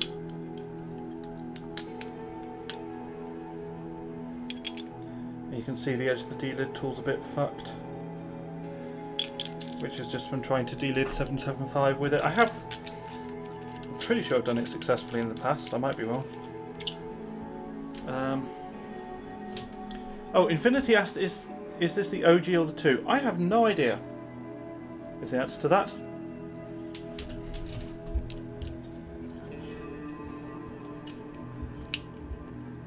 Oh, that's definitely gone.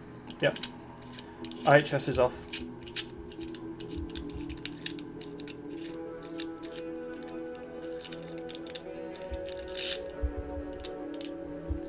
Yep.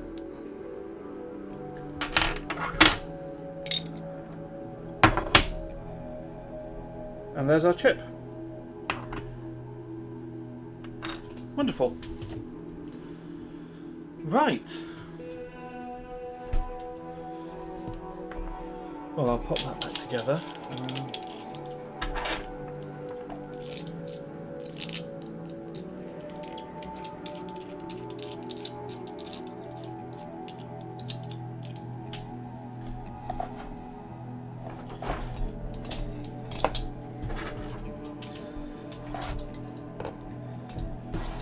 Yeah, I was hoping not to make too much of a mess this stream, and I've made an absolutely giant mess now, getting all that stuff out.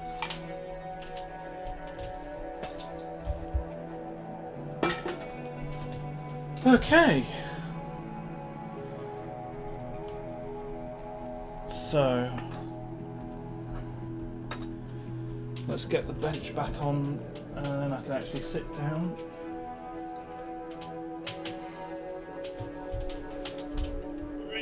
There we go.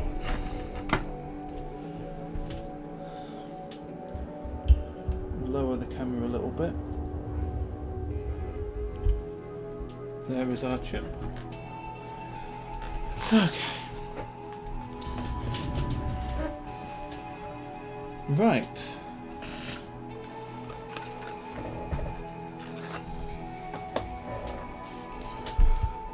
Tech tester's worrying about having wiped the hard drive, so I think he doesn't want to re-bench. So, all right. Well, no rush.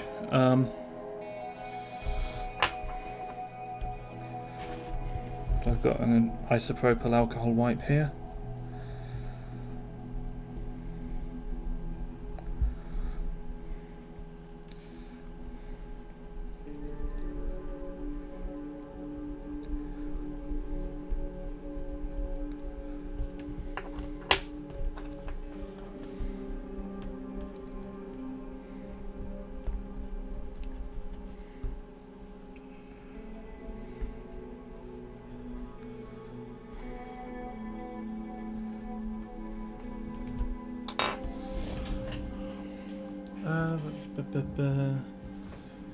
I don't actually have tissues to hand, I only have kitchen roll. Okay.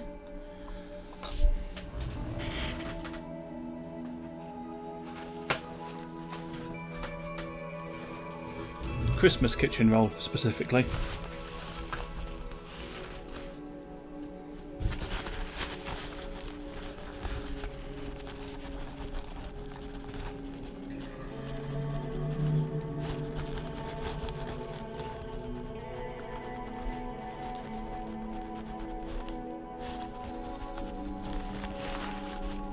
Right, that needs another go with the ISO, I think.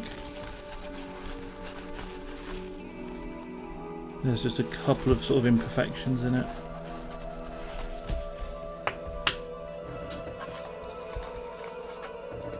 Hey Alex, what's going on now? Well, God, this track's getting a little bit tense, isn't it? That's probably appropriate.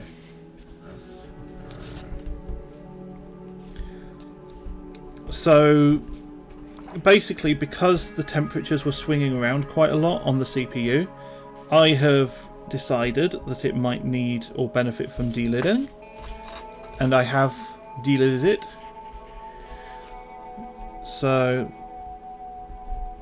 I'm just cleaning off the old stuff, and then I'm gonna, I guess I'll just give it some nice fresh MX5 or something.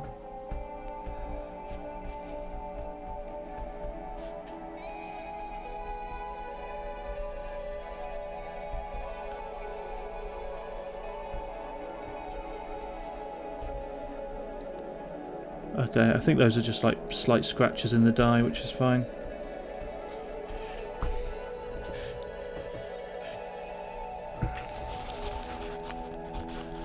But yeah, and I guess I really don't want to be going for much longer. I should have said I'll delid it on Saturday, but I've done it now, so that's where we are.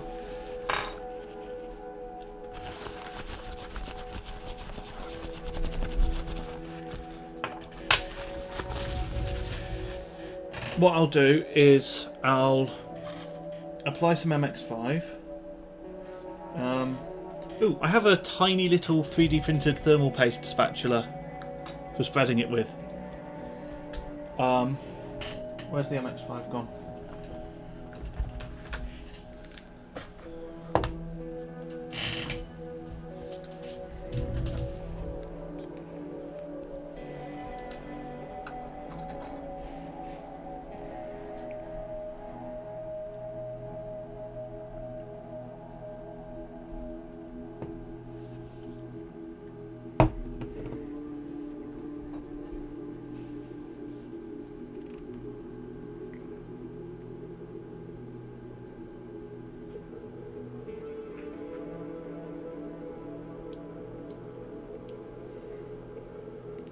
But yeah, what I'll do is I'll see if this gets me to the 50% overclock,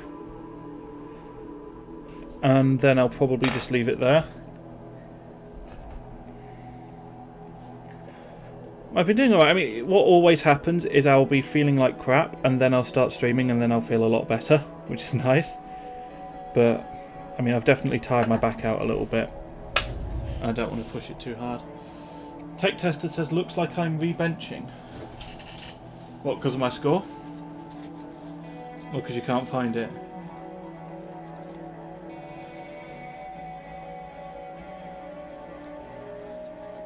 Presumably because you can't find it, actually, which is unfortunate, but it happens. Alright, let's pull the camera back and up.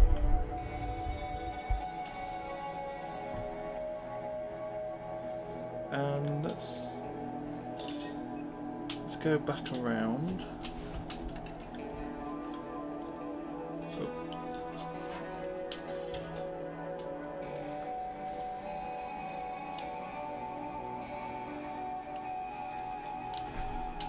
You do have the OC profile saved, so it should be pretty simple. That's good.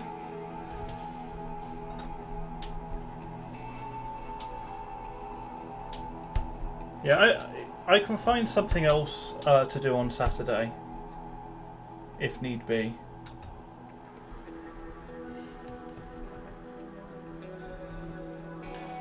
So you don't, you know, whatever works for your schedule.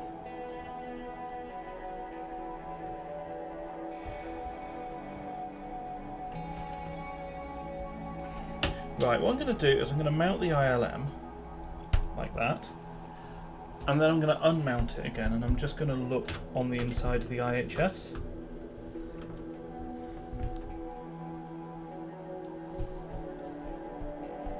Ah, well that's quite well stuck on there. Okay, I'm going to take that as a good sign.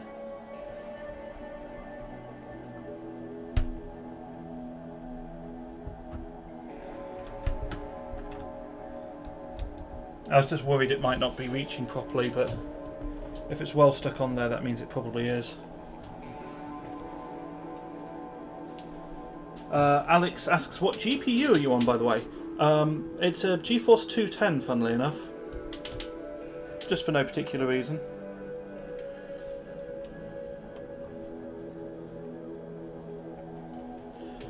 Right, I can't be bothered to move the postcode camera back. Is that an alright position for it?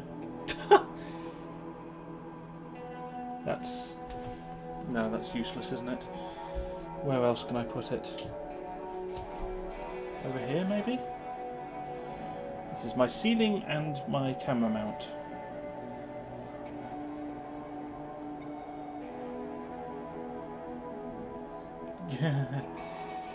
No, that's still useless. Alright, let's just unplug it for now. If I can find where... there's such a rat's nest of cables here. And for goodness sake, right. I'm going to put it back on here, and it's just going to have a really...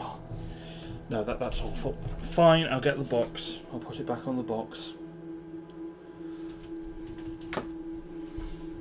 Room tour. There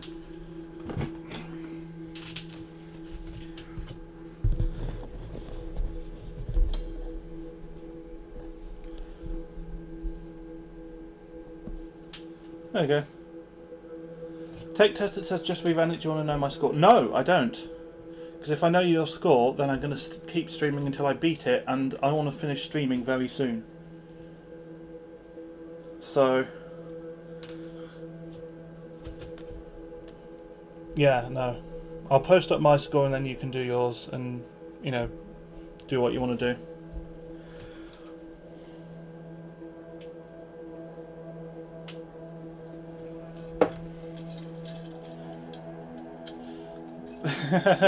GT403 says when camera angles trump OC time. Yep. Yep, that's streaming.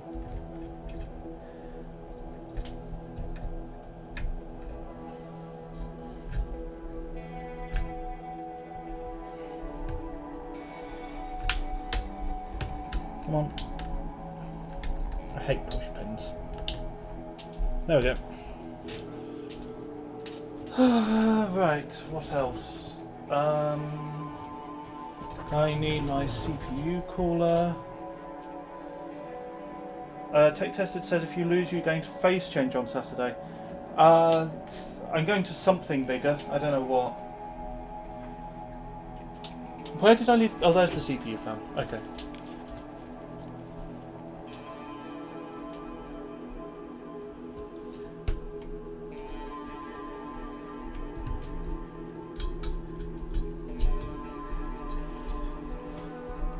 Right, I'm not even going to push the memory. Ah, I'm missing the power lead. Ah, for goodness sake, this is going to suck.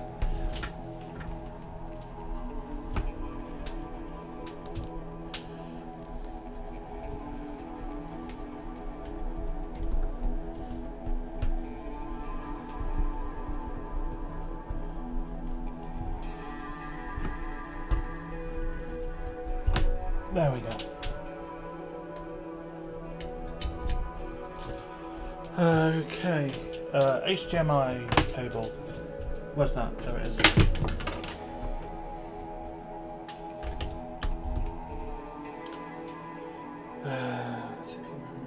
Keyboard, mouse, HDMI. I think that's everything.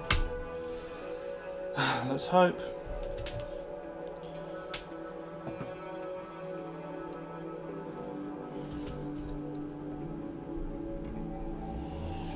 Pirate Cypher says, what's the challenge? Yeah, it's PiFast, which is one of the many benchmarks on HardwareBot, and yeah, what Matt said, what TechTested said. How's it work with the different CPUs? Well, we're still seeing who gets the highest score. How does a drag race work when it's different cars? It's the same thing. No, not defaults. OC profile. Yeah, having different CPUs means it is, you know... Oh, that camera angle's terrible. Hold on. That's no better. Come on. Come on. There you go. That'll do.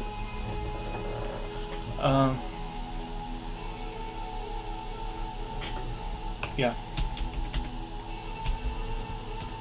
So we're seeing if 300 FSB works now. We'll keep the memory at these relatively loose settings.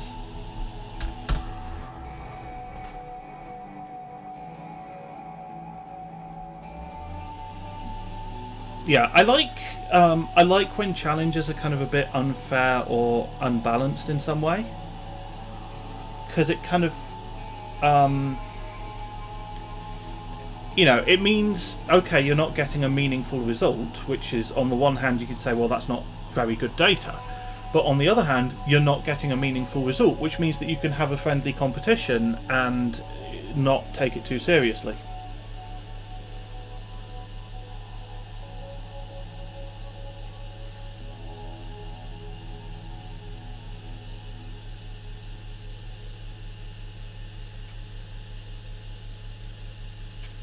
Okay, well that's not booting, so let's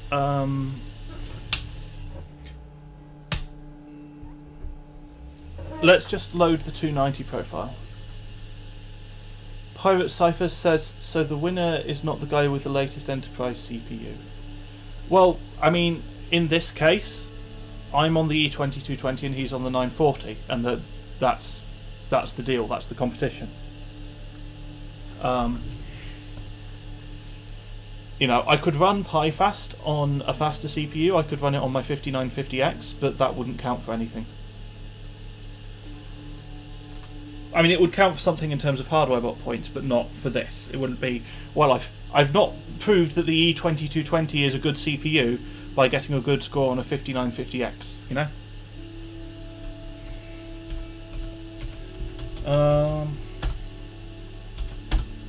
Okay, so if this has worked before, it should be fine. If this doesn't boot up and run, then it means that I need to revisit the DLID. So probably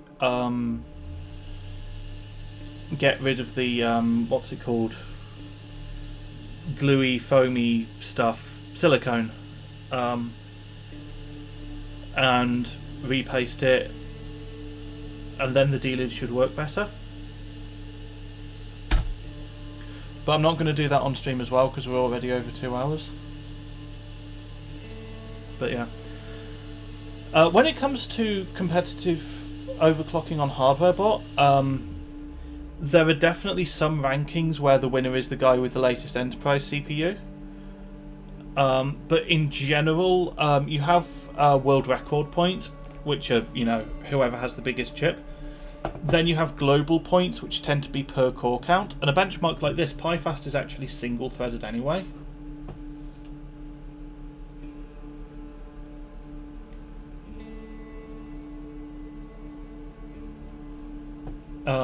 So the latest enterprise CPU is not going to do very well single-threaded compared to something that can overclock.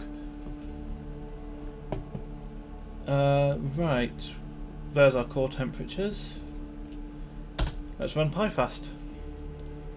Okay, straight up to 51, 52, 55. That's literally no better.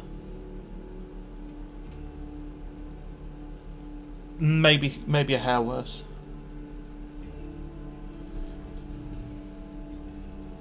Pirate Cypher says, I'm trying to understand the world of overclocking. I'm laptops only that all my life. Yeah, so I mean, with this competition, it's, you know, it's a friendly challenge based on the rules that we've laid out. If you go to HardwareBot, then you have a rankings page. So let me pull one of those up as an example. Okay, this is one of the first ones in my history.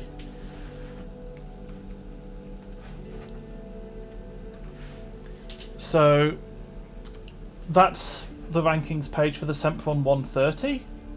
So I've actually got a lot of the top scores for that.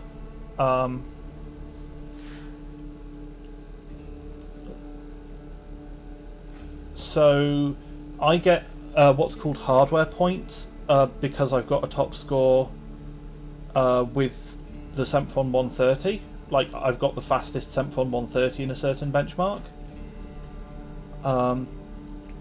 And then some of them get what's called global points as well. So if you look at this score, for example, that's actually the 8th fastest in that benchmark for a single core processor, because not many people have run it.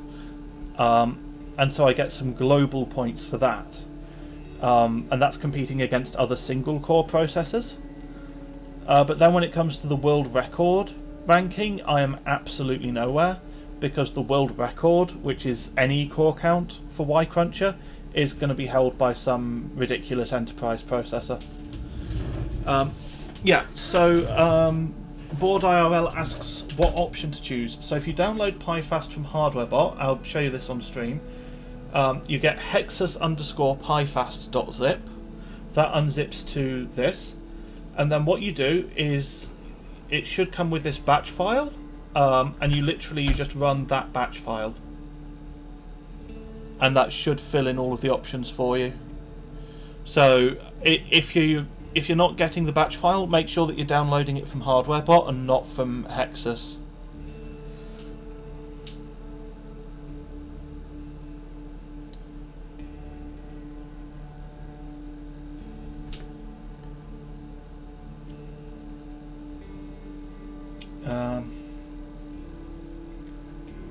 But yeah, I think what I'm going to do is I'm going to leave it there, because basically the next thing that I need to do is I need to revisit the D-lid. I need to scrape off all of the silicone so that I get a bit better mounting pressure and try again like that. And that's going to take a lot longer, and I wanted to keep it fairly short today, and we've gone for 2.25 hours, which is not as short as I'd imagined keeping it, but that's what always happens, of course. I'm quite happy about that. So I do have a Discord server. It's where I talk about my stream plans, and it's where I ping people when I go live. But if you want to hop in there, and if you've got any more questions about overclocking or about running PiFast, anything like that, please feel free to ask in stream discussion.